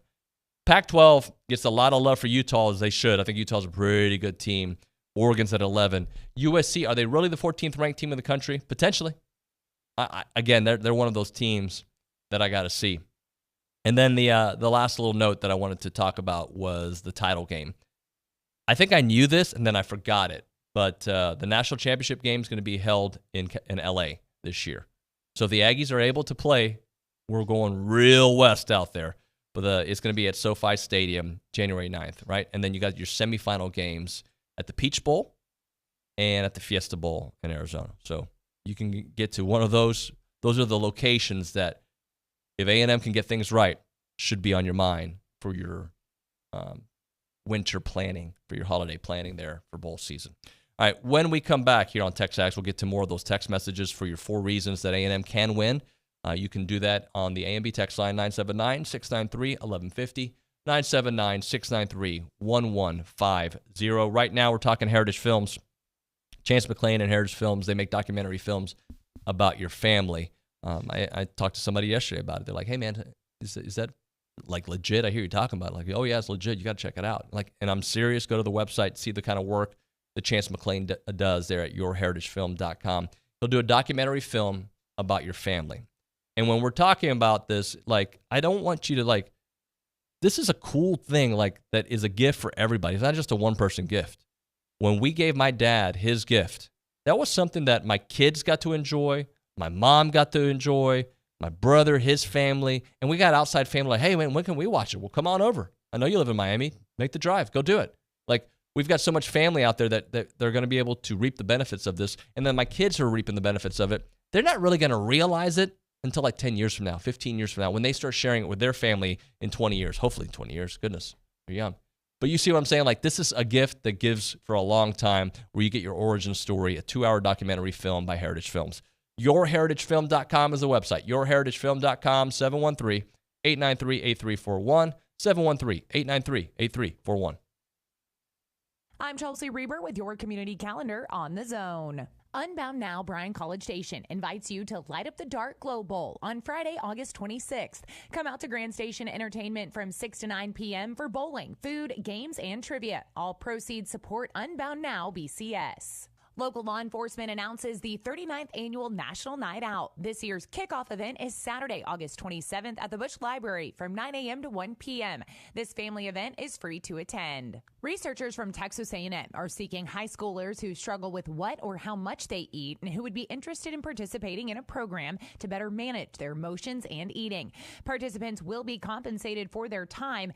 Email tamu.hbrg@gmail.com if you're interested. Love your high school football? The Vikings, the Tigers, the Cougars, and the Rangers? Make sure to visit brazosfootball.com for game and broadcast information. That's your community calendar. I'm Chelsea Reber on the Zone.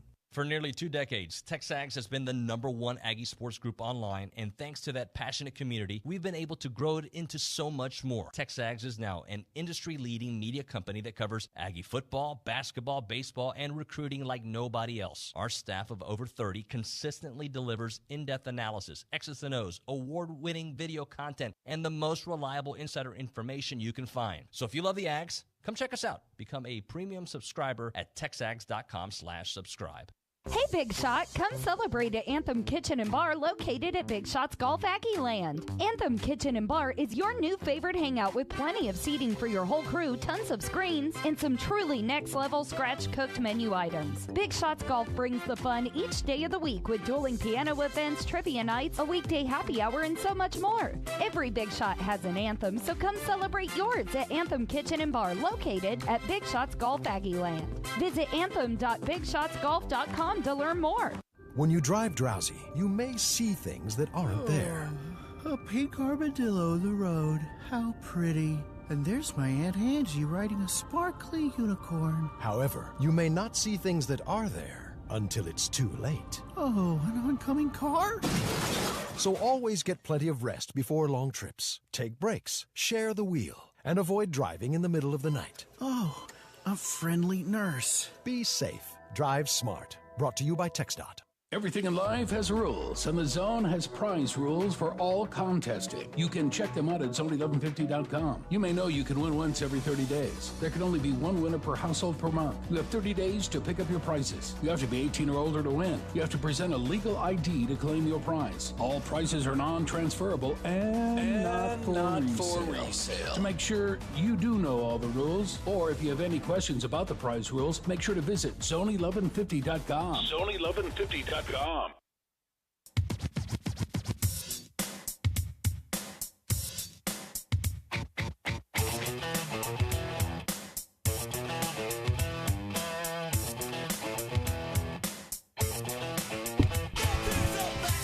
In about, 8 minutes or so, we're going to have Art Garcia of Sports Illustrated with us. We need more guys like Art Garcia out there. For those who don't know him, he's an Aggie. We need more Aggies in the national media because we got to have people have our backs. Like, I don't want to always have fights on the show. Like, I know a lot of people liked it. Like, yeah, man, I love how you fought. Homeboy, I love when Billy goes after everybody. But, let's not have to have fights. Let's just have a smart conversation about where things are. Things that people forget to mention. Oh, yeah, get him on. He wasn't that good. 19-3? Come on, stop. Stop with your nonsense in our all-SEC schedule. Stop. If you want to be a part of the show, you know how to do it. 979-693-1150, 979-693-1150 is the phone number, and also the A&B text line is a way to reach the show. We are TexAgs Radio. We are presented by David Gardner's Jewelers, and you can find them at 911 University Drive East in College Station. They've got everything over there. The Rolexes are awesome there. Timepieces for both men and women. Stop by David Gardner's and meet their Rolex specialists out there. The ideal gift for any David Yurman collector as well. A signature cable bracelet to add to our stack. That is from David Gardner's Jewelers. Check them out online, davidgardnersjewelers.com. All right, let's get to a couple of text messages here that we didn't get into in the last segment. I know Dave and Edmond and Trey and Shiner have a couple things, Robbie and H-Town, so we'll get to those, and then we'll get Art Garcia here on the program. We go back to the news and the social center. Kay Nagley, ¿cómo estás, Kay? Hello. David Edmond saying the last 3 NCAA champs have been different SEC schools. If A&M pulled off the upset of the world and won it all, that would be 4 SEC schools in a row, all different schools. I would like that. That would be great. It's when I think about the chances of winning a national championship, this is preseason. It's the time to be optimistic. I don't know if they can. Like, we got to see it. Like, that's the thing for everybody out there. Nobody knows anything. So don't turn off the station. Just know when you're listening to the guy at ESPN, he doesn't know jack. The reason now he doesn't know jack because he's not going to watch the practice. We know a little bit. Like, we're as close to the program as you can get.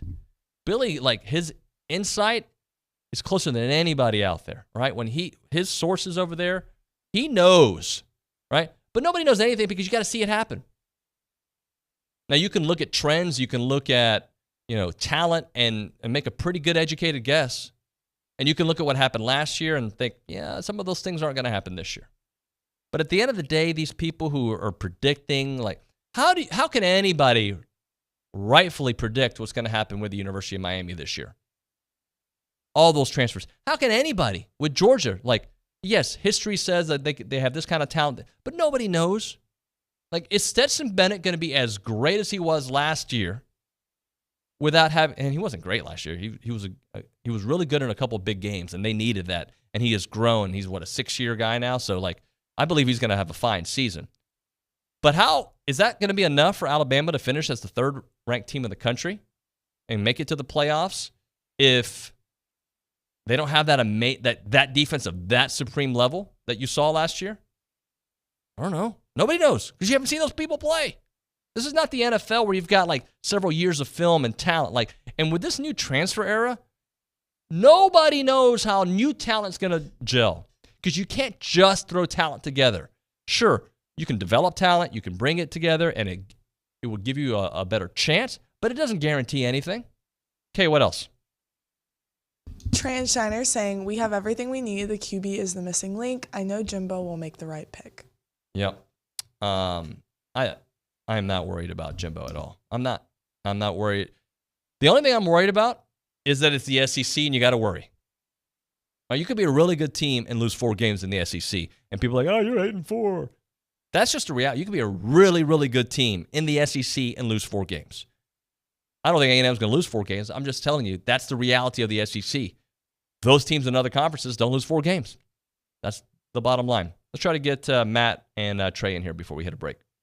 Matt says, I believe A&M can compete for the SEC title due to talent, coaching, and development that we have. My question for you is how many of our starters and is how many of them would start for Alabama?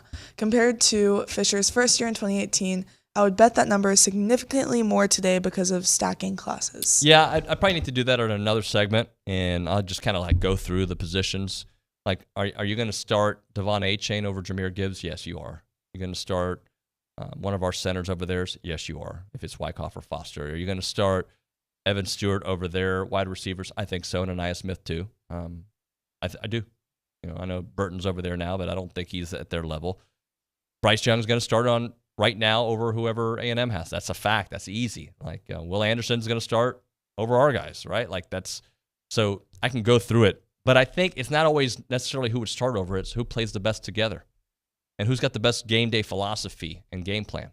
Let's try to get one more in before we hit this break. Trey and Shiner just commenting that you recognize the name because he said from Bay Oach and the 316, and you immediately knew it was Trey and Shiner. So he said, good job. To be honest with you, I didn't even see it. Well, you're just a pro, Nuño. To be honest, I didn't even see it. Why do people try to get me?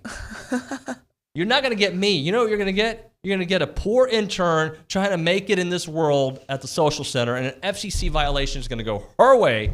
I'm kidding. That wouldn't happen to you. Dalton gets mad when I hit the table. I don't even realize I do it half the time. So I'm not going to do that anymore. Promise. We're talking about the Association of Former Students. They are so good. They've been around for over 140 years, and your financial gifts have empowered them to be here, to be there, to be everywhere. And they just love giving. That's what they've done since day one. And that's their mission. That is what they do. Their why, though, is you. You're their why. All you Aggies everywhere. And when I say you Aggies, I mean it with love. I don't mean it as in you people. I mean it as like we are a family here at A&M. And the Association of Former Students takes care of you. They take care of former students, but also the current students. They also have a lot of great resources for them.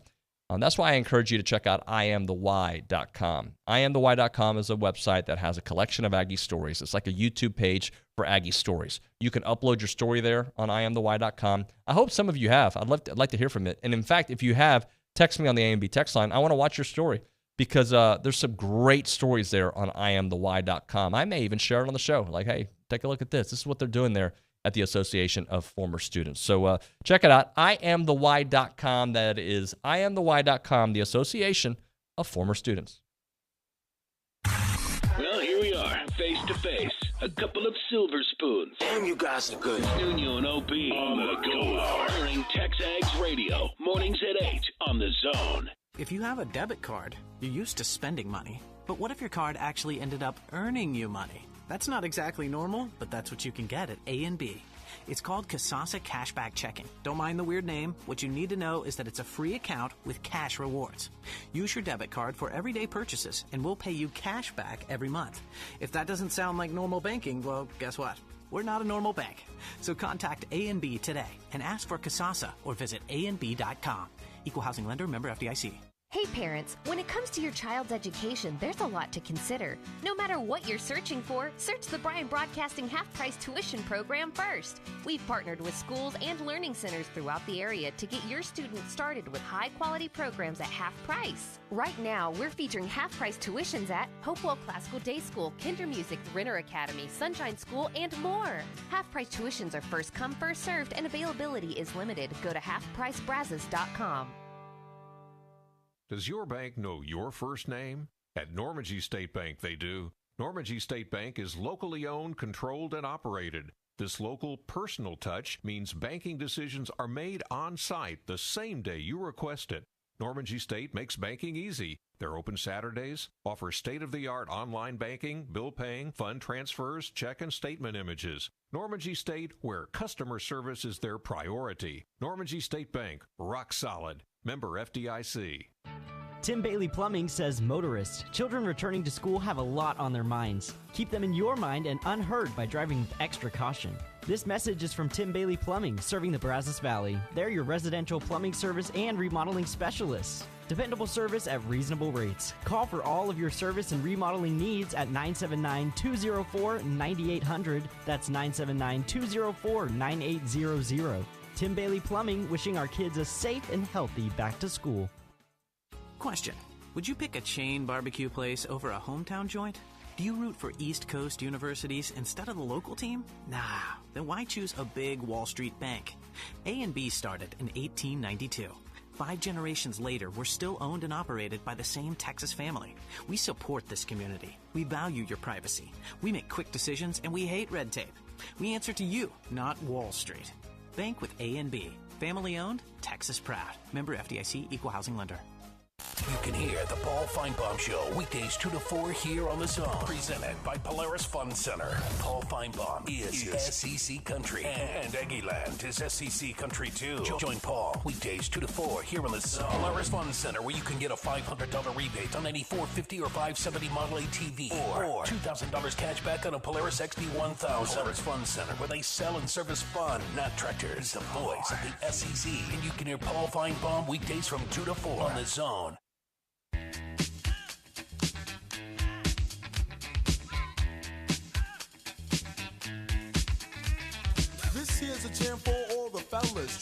No chance. Kane Agley knows who's singing this song. Keep it going, Sean. Do you know who it is?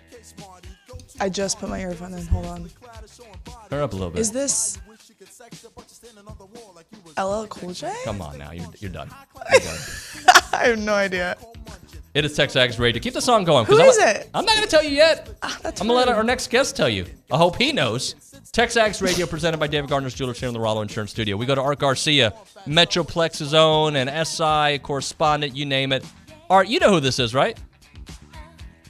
I would have to venture a guess that it's Young MC. Correct, my friend. You have won yourself. I think he's from Houston, right? No, is he from Houston? No, if he is, I didn't know that. That would be weird. I know everything about Houston. Might be a fellow Texan. What's going on, man? How you been, Art? I've been good.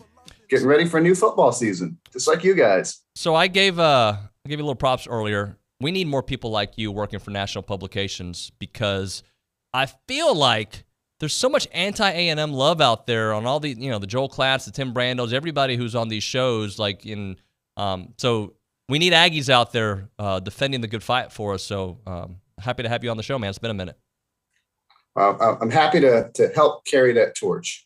If it helps a little bit, I'll be here. Yeah, man. So I know you've been busy with Ranger stuff and getting ready for Aggie stuff as your coverage is starting to pick up. Let's start about how your excitement level. We got football this weekend. We got football for A&M next week. Just where are you on your college football excited scale? I think like most of us, it's been a long, 7-8 months waiting for college football, waiting for football in general. And as early as you start seeing top 25s pop out and all-American teams, it just sort of whets that appetite. So I'm ready. It seems like every year we're waiting and then it just sneaks up on you and then it's over before you know it. So it should be a great season. And I'm really looking forward to what's going to happen down in College Station. Well, hope to see you at a game here this year. How do you think QB1 is going to shake out for the Aggies this year? That to me it's got to be a concern. You would hope at this point that somebody would have elevated or sort of distanced from the competition. I mean, I happen to think it's going to be Haynes King. I think most people probably feel the same way. And maybe Jimbo's keeping it close to the vest, but you're not opening up with a Power 5 team. You're opening up with Sam Houston. So I don't understand why you would keep that under wraps if you already know. And if you don't know, then I think there's an issue. And you probably, the adage, if you have two quarterbacks, you don't have one. I would like to think one of those guys has distanced himself in practice, but it seems like nobody's letting on. So that's a little bit of a concern for me at this point. Art, this is where I'll say that I'm not that worried about it, and I'll tell you why. LSU hasn't named their starting quarterback. Ole Miss hasn't named their starting quarterback. Auburn hasn't named their starting quarterback. And I think there's another one, too, that has not, in the SEC alone, right? Like, there's several around the country. We're in a new world of college football where people can transfer tomorrow, right? I think Arkansas has lost a couple of guys here in the last week, right before the season. No scholarship, poof. I think you have to be very delicate in today's college football world, especially with a talented quarterback room, to make sure that you are doing the best you can to keep those guys on campus and do best for them as well. Yeah, I understand that. But as soon as that decision's made, the guys are going to transfer. I know that we're all wondering about Weigman, and he's, Jimbo said he's the best quarterback recruit in the country. And that includes people like, Quinn Ewers last year. If he looks at 2 or 3 years of not playing, I mean, do you expect him to stay? I don't know. I think it's great that guys can transfer. I think it's great that they're immediately eligible. I think the new rules with 4 games and you can hold on to your freshman season, I think all of those things are positive. I just don't know if holding back a decision for a week really is going to change somebody's mind, whether it comes, to the next 4 years of his life. So I get your point, and I understand that, college football, athletic sports in general are very secretive these days. You don't want to give away information on injuries. There's so many things that you want to keep under the rug, but if a guy's going to transfer, he's going to transfer. Well, Art, here's another thing to consider about that too. Maybe they know. Maybe the players know. Maybe the quarterbacks know. Maybe the players know. Yeah. Jimbo doesn't owe us any information. Exactly. I agree there. Yeah. So. Yeah, and I think the players, players know in practice who looks better. Players know these things, and I give them credit if they're all keeping that under wraps, and that maybe shows how close this team is and how committed they are, and everybody being on the same page. So I think that's a great point as well. Unfortunately, over the last 13 months that I've been in this job, I have found myself defending A&M players and situations and Jimbo and whatnot, because I feel like I have to do it all the time. Trying to turn a new leaf this year because I think they're just going to prove it on the field. That being said, I am surprised Devon Achane doesn't get the love that I think he deserves based on his numbers from last year, which were better than Jahmyr Gibbs' number at Georgia Tech. Now he's at Alabama, and he was a starter. So I say all that. When is Achane going to start getting his love? I mean, you're right. The numbers are there. I listened to you guys earlier. I think he should be a legitimate Heisman Trophy candidate. I mean, you don't rush for 900 yards on, 150 carries and not have tremendous ability. Obviously, he can break the game open at any point so many different ways. I think that's just a little bit maybe of the A&M stigma. It feels to me as if people are that feeling out there that, A&M never lives up to the hype. They never complete a season. Yep, they beat Alabama, but then they lose 4 games. And I think a residual of that is maybe some of the players don't get that national recognition that perhaps they deserve. And I do understand that. It's not as if Jimbo's been there 10 years, but at some point you have to, and I heard Owen earlier, you got to win 10 games. You got to be in a New Year's game. They did it a couple of years ago in the COVID year, but you have to you got to stack 9, 10, 11 wins up for several years in a row.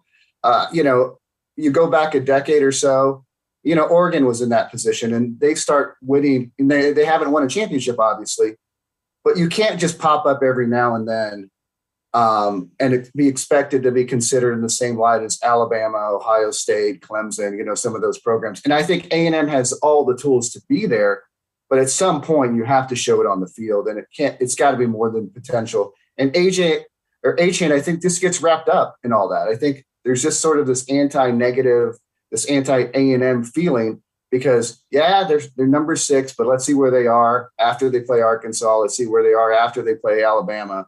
And, I think that maybe it comes from that. All right, I think that's a really good explanation. Appreciate that. So optimism level when it comes to offense, think they're going to be better?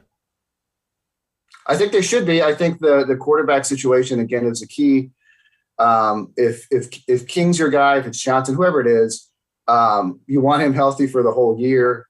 It looks like the line's got 3 starters back and some talent. I mean, Jimbo's recruiting so well. It's just like you guys talked about it earlier with, he's stacking class upon class and talent, and guys that haven't played are now moving into positions where they can play. And these are talented players. You have Smith, you have Achane. I mean, I think there's a lot of talent there. The way Jimbo plays, the offensive style where you want to run the ball, you want to control the clock, but you also want to be explosive at times, I think fits in really well in the SEC. So I think there are a lot of tools there, and there's a lot of positives where this can be a very, very good offense and put A&M in position to win, 9, 10, 11 games this season. Talking to Art Garcia here on TexAgs Radio, presented by David Gardner's Jewelers. So I'm going to just talk some preseason kind of things with you. What position do you think is the most talented that A&M currently has, and maybe which is the most vulnerable on the roster? I think naturally look at the secondary. There's so much talent back. Antonio Johnson's a preseason All-American, first-team SEC guy. Richardson, Jalen Jones. I think there's talent there. I think there's depth and there's experience. So that's exciting to me. And the way teams sling the ball around, you need guys that can cover in space. You need a lot of guys that can cover in space, obviously. And I think A&M's got to feel good about its secondary. On paper, you would seem to be concerned about the defensive line. You lost 4 starters, but there are a lot of guys coming back that had played.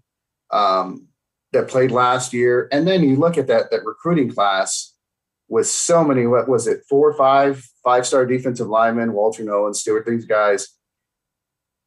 You wonder if that can be a Clemson type defensive line. What did Clemson have? 3 or 4 guys drafted in the first round a couple of years ago. You see that kind of potential there, but they haven't played. A lot of these guys haven't played a lot of meaningful snaps, but it's not unheard of for a freshman to come in and be a force. I mean, we've seen it with guys like Von Miller and Myles Garrett. So if 1 or 2 of those guys play heavy snaps this year and make a contribution, plus those guys coming back, something that could look like a deficit on paper, maybe a strength. And today in college football, you got to rush the passer and you have to defend the pass. It's funny. It's as if we don't talk about linebackers anymore as much. I mean, we talk about pass rushers and defensive backs, and I think that's where your defense has to be built.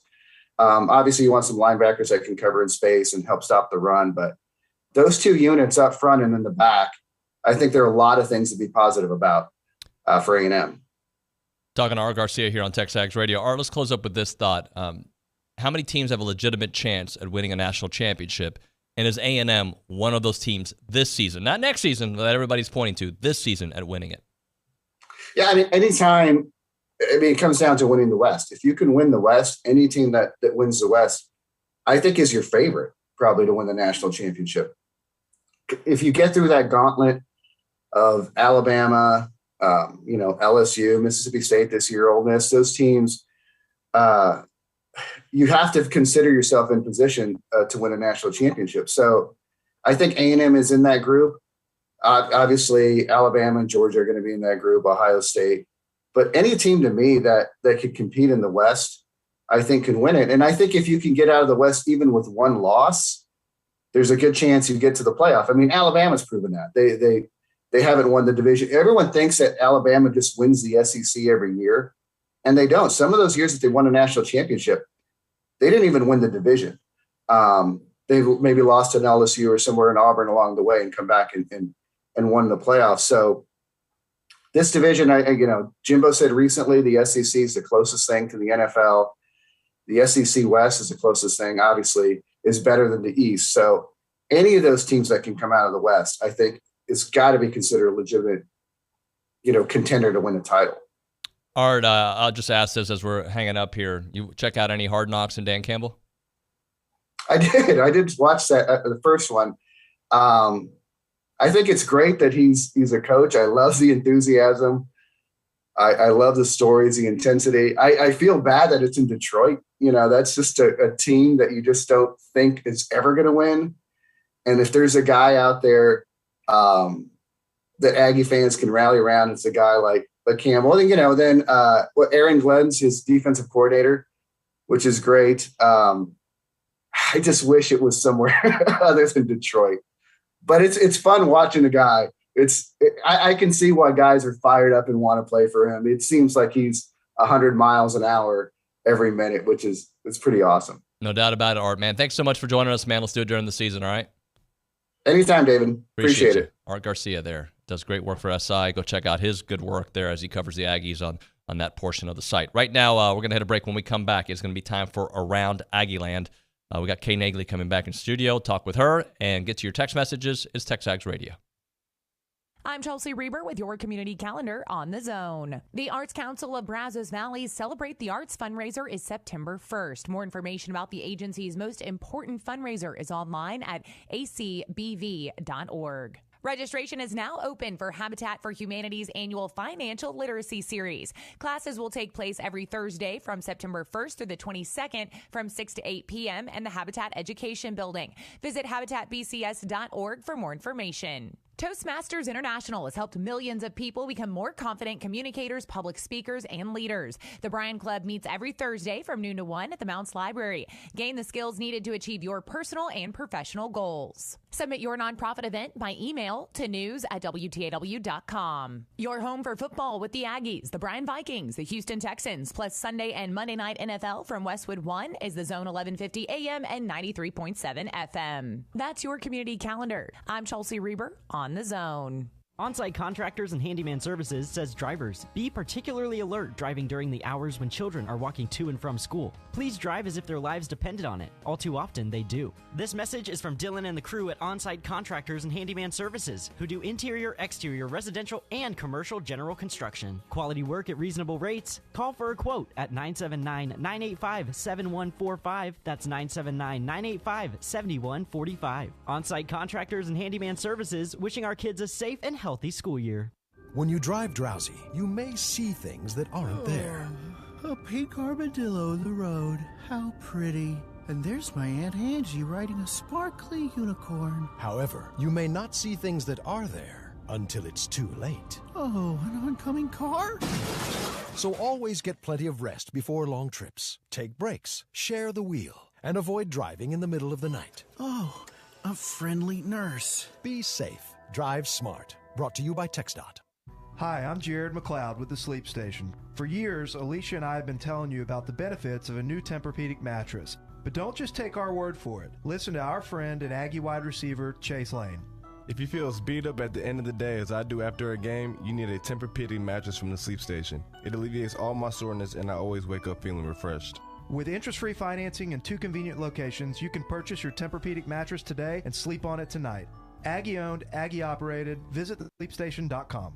Start your sports day with Keyshawn, J. Will, and Max, powered by WC Tractor. Weekday mornings from 5 to 8 on 1150 AM and 93.7 FM. Or just tell your smart speaker to play Zone 1150. WC Tractors, your local award-winning Kubota and New Holland dealer. Call them with your questions at 1-888-8-TRACTOR. That's 1-888-8-TRACTOR. Or check them out online at WCTractor.com. Rise and shine. Weekday mornings from 5 to 8 with Keyshawn, J. Will, and Max from ESPN Radio. Powered by WC Tractor. Here on The Zone.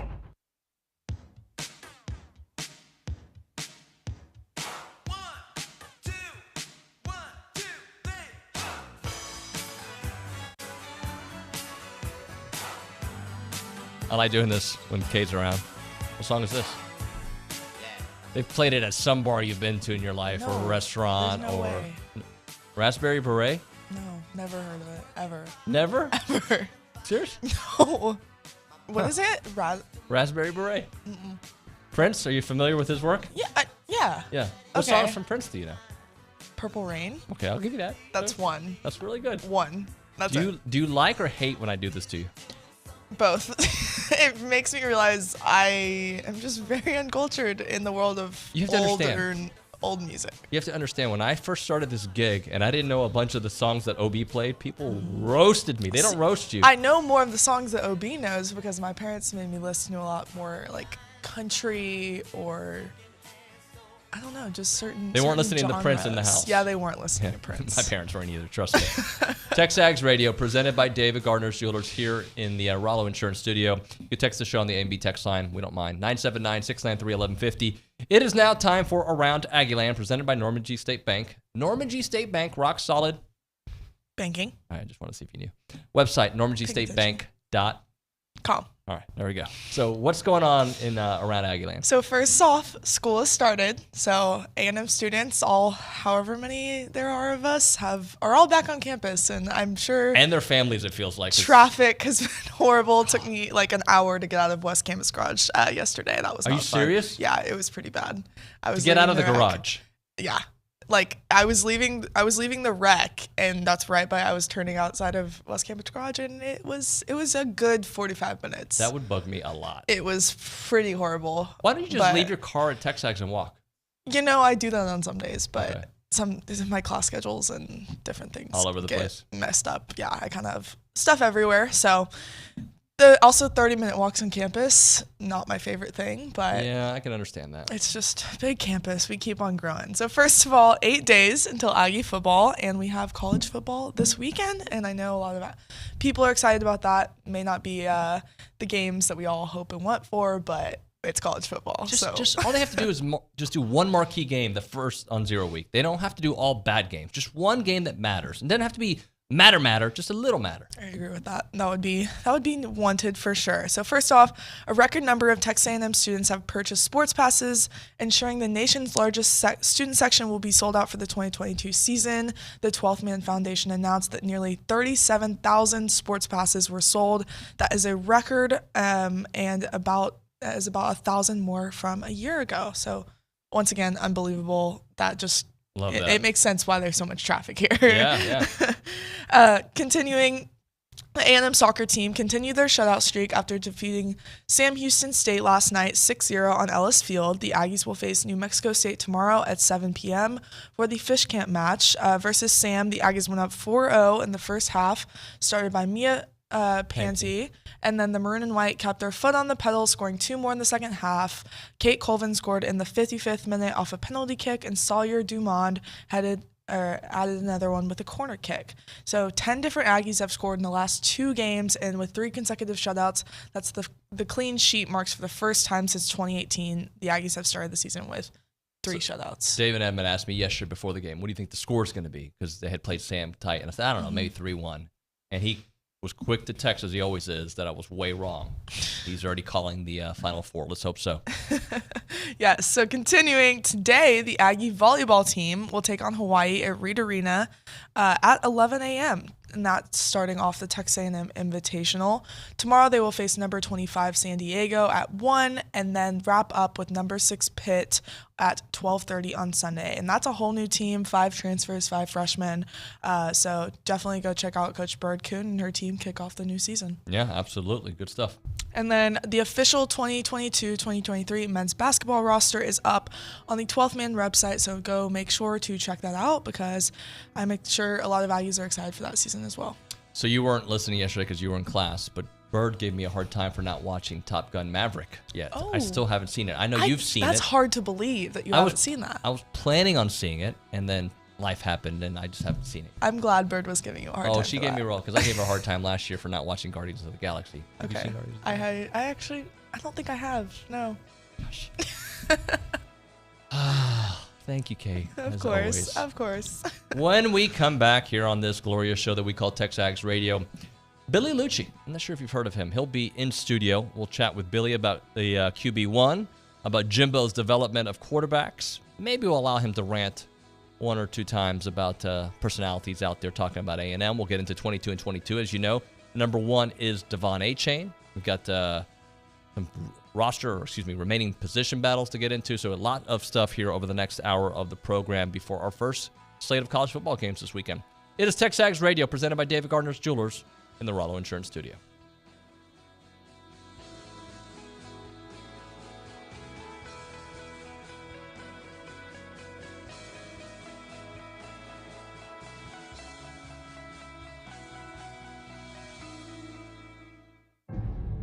What if one day you went to your secret hiding place?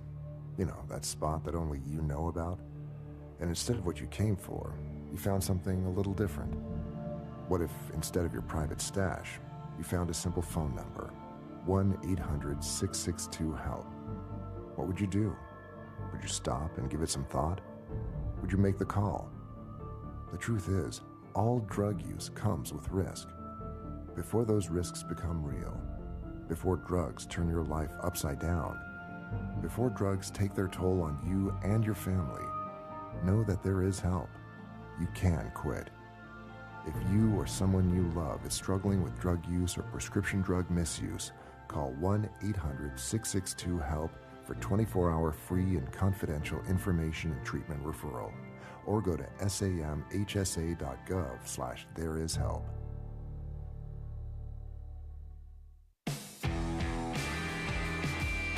Listen to The Zone on your smart speaker. One time, say enable Zone 1150 skill. Then anytime you need to hear Louie, Chip, TexAgs, or your favorite Aggie team, just say play Zone 1150. This is KZNE College Station Bryan.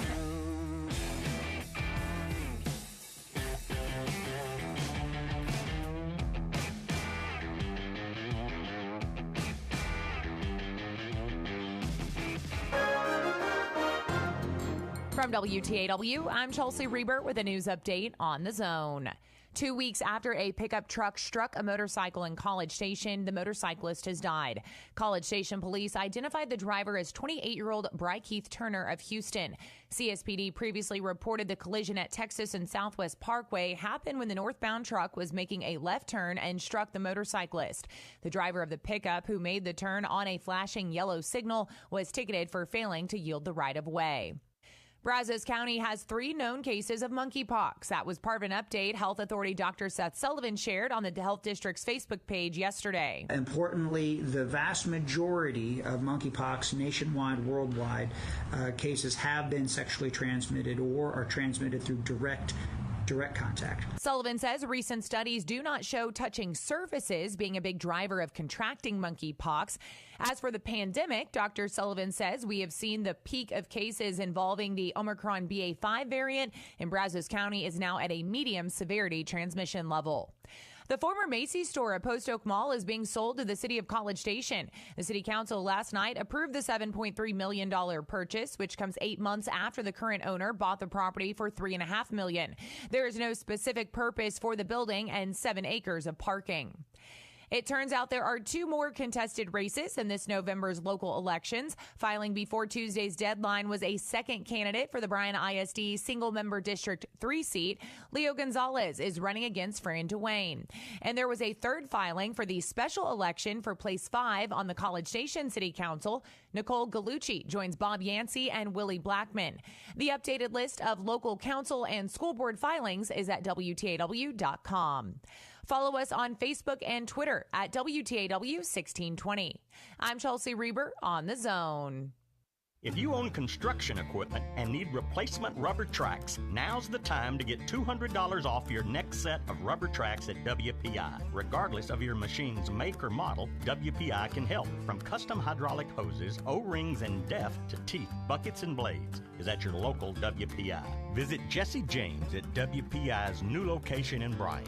Hurry in. $200 off rubber tracks in soon. Highway 21 East at Marino Road or click WPI.com. Bryan Broadcasting is your home for high school football. Bryan High, A&M Consolidated, Rudder, and College Station High play on the Bryan Broadcasting family of stations. No matter where you are, hear every play, every game, all season long, thanks to Prosperity Bank, Zwerneman Flooring, ASAP Equipment, and Amarillo National Bank. To find out when and where to hear your favorite team, go to brazosfootball.com. Good morning, sports fans. I'm Zach Taylor with your Aggie Sports Minute on The Zone. This Sports Minute is brought to you by Hilco Metal Roofing and Supply. Call 936-825-0500 or click HilcoSupply.com.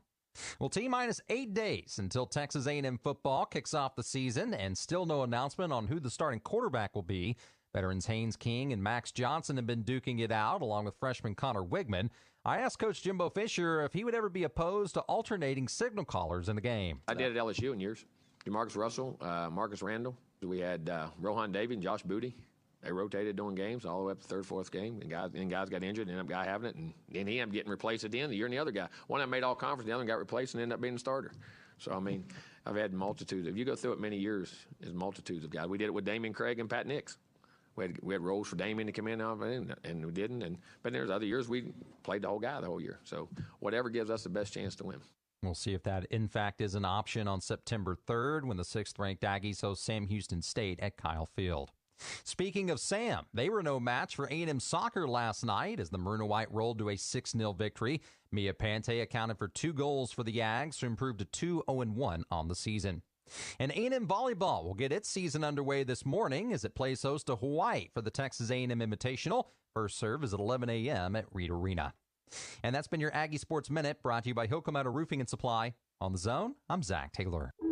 Keyshawn, J. Will, and Max. You start to worry about, oh my God, Tom Brady is a statue. There's different things that Tom Brady understands that he needs to do as a quarterback to not put himself in harm's way. I'm not worried about the offensive line at all because there's not a lot that you could do in this day and age to Tom Brady to put him in a situation where he's not going to be successful. I'm not worried about it one bit. Listen in to Key, J. Will, and Max, powered by WC Tractor from 5 to 8 on The Zone.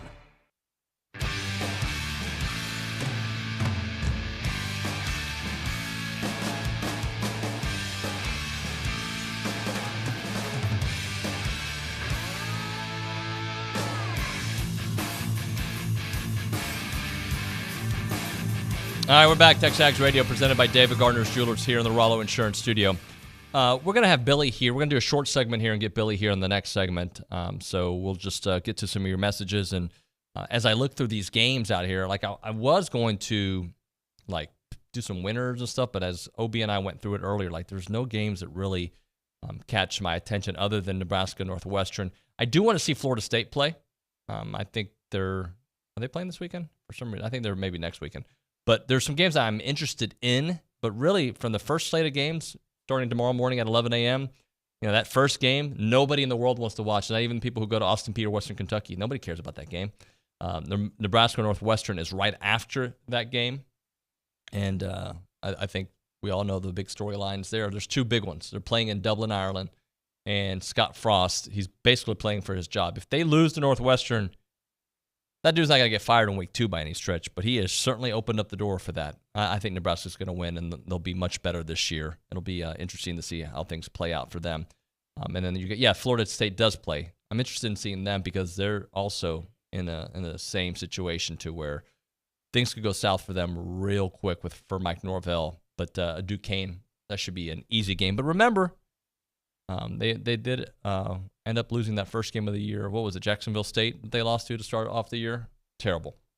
All right, if you want to be a part of the show, text us up on the A&B text line, 979-693-1150, 979-693-1150. A couple text messages in there from Madden and CJ and some other numbers out there. So we'll go to the News and Social Center there, where Kay Nagley joins us to give us some of the people's thoughts, and I'll react. Also like to add, did not know that last song. Once again, I just know 0 songs, I guess. I don't even remember what song it was. It was like a rock song, just really intense for the morning.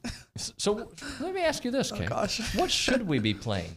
I like country. I mean, we we're play country in on this Texas. show? Yeah. We do play country. I want some stuff I could turn on the radio and then like the teen music. I want to culture David. That's what I want to do. I know all Play about some, like- Avril Lavigne and That was Oasis, 2000. and I know all about the hip bands. Bands? They There's don't not a call lot them of bands anymore. I know Drake. Is he part of the hip era? I mean, he's a solo act, but I know him. I guarantee you wouldn't know his latest song. If you played it for me, I might know All it. right, well, I know maybe- Kendrick. Well, maybe. Okay. How about Ye? Am I allowed to know Ye? Yes. Okay, yes. he has gray hair now, so he's probably not cool anymore, but I know Ye. Throw me an act, and I'll see if I know who they are. Do you know who Lil Baby is? Little Baby, of course. He won a Grammy. Of course. Who doesn't Okay. know Little Baby? 21 Savage? Of course. What's a song? If you played it right now, I'd be like, that's a 21 Savage song. I don't know the names of even Kanye songs. I just know, oh yeah. Okay. That's okay. Well, name another one. I'll tell you if I know. Travis Scott. Who doesn't know Travis Scott? You're a Houston guy. Yeah, All right. Easy. So you're just. I'm so far 5 for 5. You are. You're actually doing good. Give me one that I don't know. Let's see if you can do one. Oh gosh. See, I'm hip. Really I mean, you could just go down the list of like rappers, but there's a lot of like. What about like NBA YoungBoy? Do you know who that is? That's a singer, or is that a game? Like a new video It's game a rapper. for EA Sports. It's a rapper. His name is NBA YoungBoy, and he sucks, right? I'm not a fan personally. Who's but that one that everybody like has like doing like guest hits? He's a rapper and he's on every song and all the girls like him. All the girls like him. I don't know. Doesn't matter. I have no idea. I think we've lost our entire audience. Besides the You know, it's point. funny. We lost the entire AM radio audience, but Candy 95 decided to check us out. Now they're listening to this show. So hello. All right, I'm kidding. Go ahead and get to the text messages. Yes. So Madden in Houston saying everyone seems to know who Bijan Robinson is. Yeah, he was their feature back though, and A-Chain had to split time. So yes, and people know. So by the way, people know A-Chain. When I say that he doesn't get the national love that I think he deserves, it's he gets love. He's just not on that conversation with those guys yet, but I think he will be. What else we got? CJ says, here's the thing. A&M is on the same level that Clemson was a few years ago. Clemsoning was a word that was regularly used because they were always hyped and never lived up to it. They changed the narrative. The Aggies needs to do the same to be taken serious as we want them to be taken. Yeah, I agree with that. So unfortunately, does that mean only a national championship changes the narrative? Or does making the playoffs start changing the narrative? I don't know. But yes, I can agree with that. There was that Clemson vibe. And there are some people that are scared that Clemson could lose Dabo in the next couple of years, potentially to the NFL, especially now that he's lost his top coordinator. So things could shake out differently. Yes, I know DJ Khaled, Aaron. Who doesn't? He's a meme. Everybody knows him. DJ Khaled. No, of course. Come on. All right, let's talk Costa Vida there. The Ryan Targash combo. I don't know why I say it like that, but I know the food's good. Go check it out. They got the Ryan Targash combo, which is a grilled chicken quesadilla, a side of ranch, and a large drink. You can get that for $12.99. Not available through online catering. You got to go check it out. It's so delicious. And by the way, tailgating is starting here next week. How about Costa Vida for your tailgating? They've got all the great stuff there. They got the 12th Taco Bar, the Pass It Back burritos. They got the Eat the Hell Out of Nacho Bar. It's so good at Costa Vida. Holly does wonderful work. I am embarrassed to admit I did call her. I said I wasn't going to talk about it on the air. I'll probably wait till Billy's here. I did something that I shouldn't do, but I did. I called her about something nutritional. I was asking some questions because I'm that guy. She took my call and laughed at me, made fun of me. But that's Holly for you. She's got great food, Baja-inspired Mexican restaurant, Ultimate Fresh Mex, made it exactly the way you love it out there. It's such a delicious place. It is Costa Vida there in South College Station. Go check it out, Costa Vida. I'm Chelsea Reber with your community calendar on the Zone. Unbound Now Bryan College Station invites you to light up the Dark Glow Bowl on Friday, August 26th. Come out to Grand Station Entertainment from 6 to 9 p.m. for bowling, food, games, and trivia. All proceeds support Unbound Now BCS. Local law enforcement announces the 39th annual National Night Out. This year's kickoff event is Saturday, August 27th at the Bush Library from 9 a.m. to 1 p.m. This family event is free to attend. Researchers from Texas A&M are seeking high schoolers who struggle with what or how much they eat and who would be interested in participating in a program to better manage their emotions and eating. Participants will be compensated for their time. Email tamu.hbrg@gmail.com if you're interested. Love your high school football? The Vikings, the Tigers, the Cougars, and the Rangers? Make sure to visit brazosfootball.com for game and broadcast information. That's your community calendar. I'm Chelsea Reber on the Zone. Hey, we're here with Jason Rollo. What makes Rollo Insurance so unique? Well, we're a business ourselves, and we grew from a notepad. And when you come from the perspective of doing it yourself, I think you understand what business owners face because we face the same things. Technology needs, dealing with those who are clients, as well as dealing with employees, agents. We understand because we're in the same boat, and that gives us a unique perspective in dealing with people and trying to help them. Visit them at their headquarters in College Station or online at rolloinsurance.com. The flagship station for Aggie Athletics is The Zone. Whenever the Aggies are playing, you can hear them right here at 1150 and 93.7 FM. Thanks to our listeners and our Aggie broadcast sponsors, Schulte Roofing, Prosperity Bank, Hargrove Insurance, and Rudy's Barbecue. Here's a big gig-em to all these sponsors. Listen to Aggie Athletics on The Zone 1150 and 93.7 FM. LSP Transport is looking for dependable individuals with a strong work ethic. They're currently seeking CDL drivers to attend their hiring event on August 26th and 27th at the Holiday Inn in Hearne, Texas. LSP Transport proudly offers competitive compensation packages. If you or someone you know is a CDL driver looking for a better opportunity, please attend LSP Transport's hiring event August 26th and 27th. For more info, visit lspt.jobs. LSP Transport is an equal opportunity employer. There's something special happening in College Station. Because there ain't a better place to go to school and play ball. We don't like it, we're coming on. Get used to it. Bring the noise, 12th man. This is our time. Join us Saturday, September 3rd. It's the season opener versus the Sam Houston Bearcats. Our coverage begins at 10 a.m. on your home for Aggie football, the Texas A&M Sports Network. Gig 'em. Listen to Aggie football on 1150 a.m. and 93.7 FM. Online at radioaggieland.com or tell your smart speaker to play Zone 1150.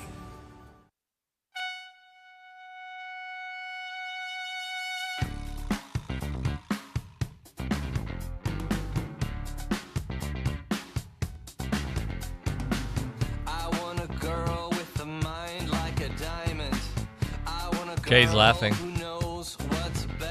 Who's this? I don't know, but these lyrics are something. Billy doesn't have headphones on. He's Sean at the mothership is Cake. Oh, old school Cake. That's like from when we were in college, right? But he's going the distance. No, that one everybody knows. I never really liked that one. I don't like Cake. I didn't like Cake. I didn't like Beck.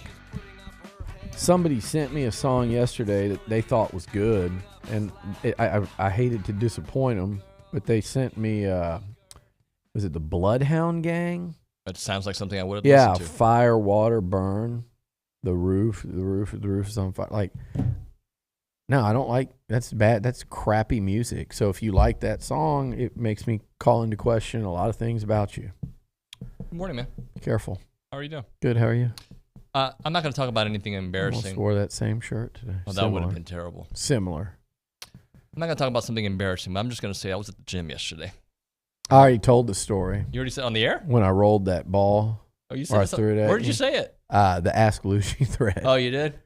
That yoga guy was not happy. It shook him up bad. Like it busted up his little mental utopia. So for those who didn't watch Ask Lucci yesterday, and Kay, you'll laugh at this, we're at the gym finishing up at the Bat Cave gym that we work out at, and Billy got a medicine ball and he tried to, I guess, throw it at me. Is that no? I threw it in my area, kind of where it was going to roll past you and scare you, which it did. You did one of these. Woo! There was no jump.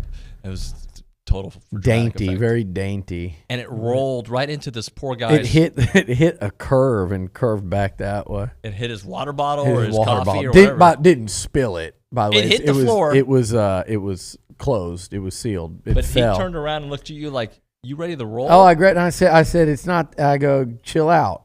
Like, it's not that serious. It's okay. That's what I said. I said it's gonna be okay.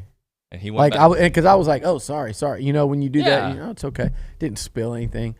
The guy, it was like it just threw off his whole, downward facing dog pose, or what's another yoga pose?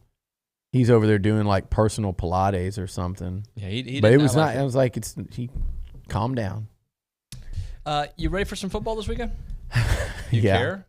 No, not really. I don't even know. Honestly, I don't know if I'll watch a college football game this weekend. Sorry, I know, sacrilegious. Real game starts the next weekend. Texas A&M starts the next weekend. I wish they'd have a little something better this weekend if you're going to do it. They're just having games. Is an A&M opponent even playing this weekend? I don't believe they are. No. We don't need to look it up. If there is, it's not an opponent that matters. There's nothing worth. I'm not going to watch. Unless that Nebraska Northwestern game is at 11 a.m. 11:30. I might catch a little of that. Just a catch. Just a lazy Saturday. Yeah. Kind of between breakfast and lunch. I don't know. We might be at the gym throwing medicine balls at people at that time. I don't know. So, I don't care. I don't care. Nebraska sucks. Northwestern's terrible. Big Ten stinks. Scott Frost is a loser. I don't Tell me how you really feel. Well, I don't. Listen. I heard Olin saying he holds a grudge. Like, Scott Frost is popping off, talking a big game when he was at UCF, and then when he left for Nebraska, run his mouth about the SEC. We had to hear everyone talk about how much greater a hire guys like him and Dan Mullen were than Jimbo Fisher at A&M when they just ripped the hire. And yeah. How you like me now, Frosty? You're terrible. He had frosted tips, I'm sure. You're awful. It's embarrassing what you've done in Nebraska football. They're a disgrace. They're a joke. And I still feel like people trash A&M football more than they do Nebraska. I was talking about that the other day, and I said to somebody, A&M's probably been in the top quarter easily. I mean, like in the last decade, if you list college football teams and you say, how good have they been? Whatever metric you want to do. Yep. Championships is harder to do because you're coming through Alabama. But that's part of it. But spotlight, win-loss record, signature wins, being in the rankings for however long, top 5 finishes, national awards, whatever you want to factor in. And there, I don't know what metric, there's no metric for that. But if you just watch college football and then you just say, hey, since A&M joined the SEC in 2012, let's talk about the, top programs. Right. However you want to rank it. Obviously, Alabama's 1. Clemson's probably 2. Is it Ohio State, LSU, Georgia? Like those are probably your next 3, right? Right. And then go from there. So we know who the top 5 are. Now go from there. A&M is, you'd have to put Notre Dame ahead of A&M as much as I'd not want to, because they did play for a national title and they did reach a playoff. So now we're at 6, 7. A&M is certainly OU would be higher. That'd be probably in your top 7. A&M would certainly be in the top 15 I'm telling you, like you just go through. Oak State would be in there. Sure. You give them credit. A&M would be sitting inside that top 15. And we know we don't think that's good enough. We shouldn't think that's good enough. It needs to get better. We're paying for it to get better. But that is, I mean, for as much as A&M takes, it's wild to me that people don't realize, like since A&M made the move, the current age of A&M football, which was hard cutoff, 2012 on, in the last decade, it's a perfectly round number here. A&M's been pretty damn good. They haven't been great. Yeah. They certainly haven't been elite. And we hired a coach to take them to elite. We've got the facility commitment and all that to go elite, great at the minimum. And they're right on the cusp of that, and they got to kick down the door. We know that. But for what they take from people like Joel Klatt and Tim Brando, and it's just like a different ass clown per day that comes out, like guns blazing. And I heard you this morning, like the guy, somebody on ESPN, and with that said, Desmond Howard had some great things to say about A&M today. Yeah. But somebody's going to come out like guns blazing. I don't mind. Like if you want to say you think A&M's overrated and they haven't done anything to deserve this ranking in the preseason, I get that.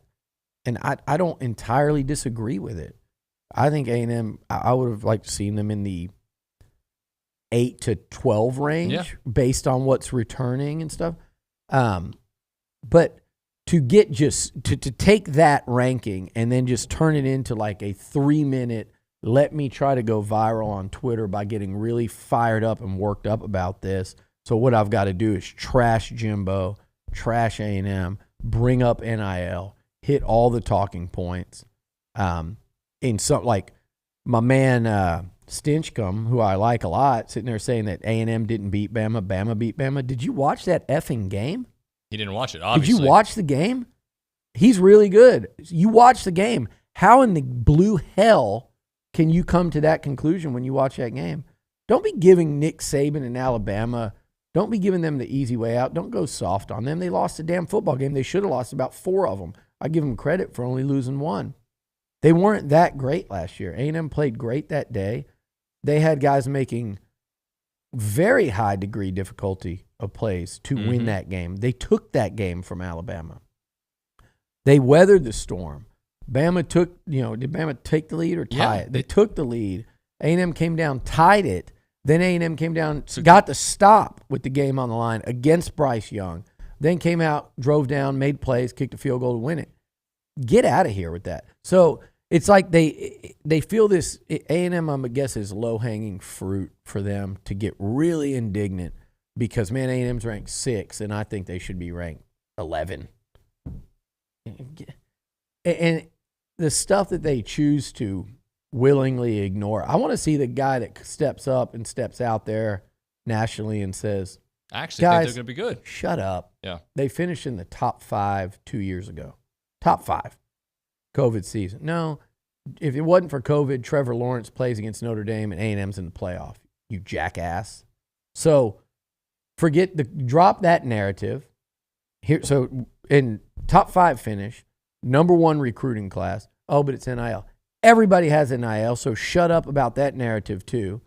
Well, they lost 4 games last year. Yeah, they lost 3 late in the fourth quarter of those 4 with a backup quarterback and beat Alabama.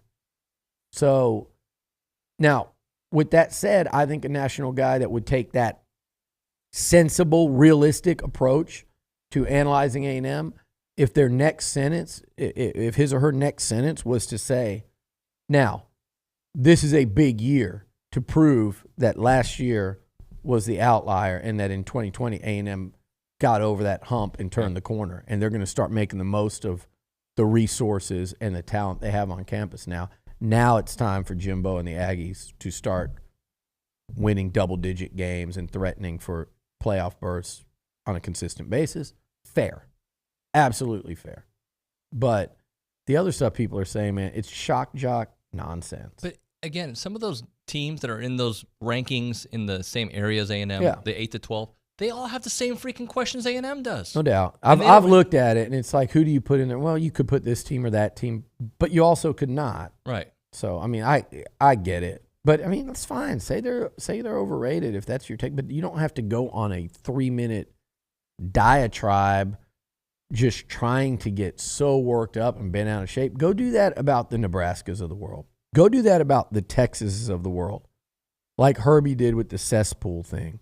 Go do that about the programs that really deserve it. Quit trying so hard to put Texas and Miami back. I saw Ewer's face pop up along with Bijan, who deserves it, not Ewer's, Heisman candidates on ESPN last night on their show. Did anyone call that out on the stupidity of it all? The ridiculousness? Hell, put Xavier Worthy up there. I wouldn't complain about that. Dude's a stud. He is a stud. But to put Ewers up there and nobody says a thing, that program should get trashed regularly. And I know they catch it some. Them, Miami, quit stumbling over yourselves to bring them back. Trash them. USC, throw them in the dumpster. Those are the programs right now that deserve the heat of the scorn. Nebraska, these programs that are doing so much less than they should. Florida State, a disgrace since Jimbo left. But media, half of them want to blame it on Jimbo. They're still 5 years later trying. Florida State, Florida, Miami, Florida less than them, Texas, Nebraska, USC. Those are the teams right now that are embarrassing. They're embarrassing to, and who else? Is there anybody else I'm forgetting? Give me some other programs, guys, that are embarrassing right now in college football. That you say this is what they've done in the last decade. I'll tell you who else people need to be on more. Why do James Franklin and Penn State? Okay, and I know they're not in the SEC. They're in the Big Ten. They've won multiple national titles. They're a far more successful program than A&M's been. So they're in the. My point is they're in the spotlight. It's not like, well, they're off the radar. No, they're a spotlight program. I mean, why are people? James Franklin and Penn State should be under a hell of a lot more scrutiny and putting that spotlight to them a lot more so than they have A&M this offseason. It's just it's lazy, Nuño. It's lazy and it's easy for these mouth breathers. So I've got Penn State the last few years. They went 7-6 last year. Yeah. They went 4-5, 11-2, 9-4. But the last 2 years, they've won 11 games combined.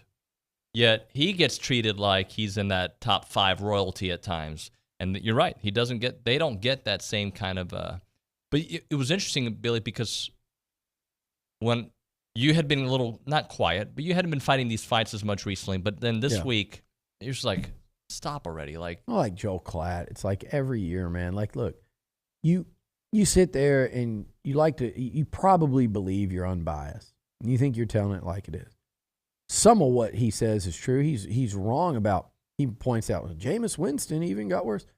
Jameis Winston was still really. They went to the playoffs in year 2 under Jameis.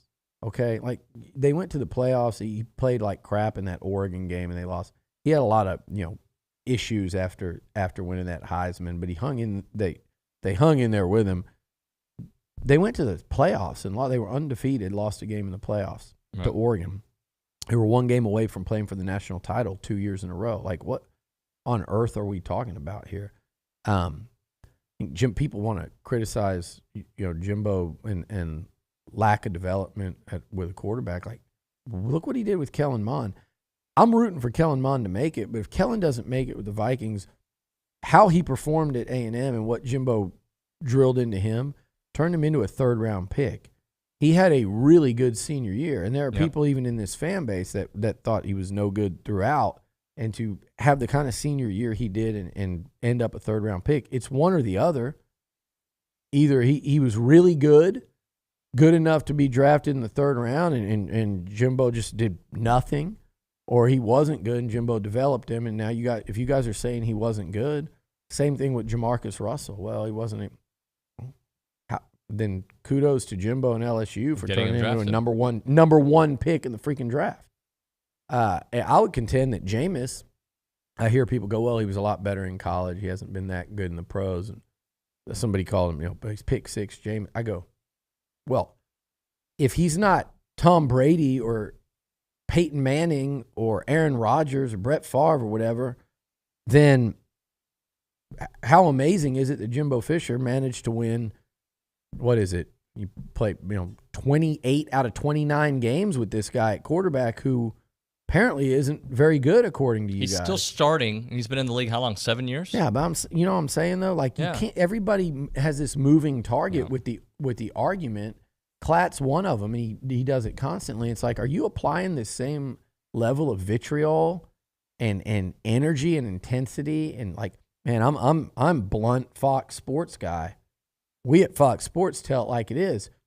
It's not like we turn every Big 10, Big 12, or Pac-12 player that has a good game into a, we'll see David Nuño in New York. Gus Johnson just ran his way all the way into New York in September on Fox on 11 a.m. Like, you don't have that same microscope on the teams you cover. You put it on A&M and the SEC. It's like SEC, A&M, Jimbo. That's bias. It is what it is. You guys could say the response usually is, well, you look at you guys, look at your background, your Texas. I can't say the word, but no crap. It's what we do. We cover A&M. We talk about A&M. We're most familiar with A&M. We're not here for the whole world to watch and listen to. If they want to, great. We're here for Aggies. We're here for A&M fans. It's a fan site. You can think what you want about a fan site. I think I've created a pretty good career on it.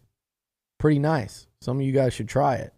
But on the flip side, you're not in that position if you're one of these national guys. So try to just not be biased.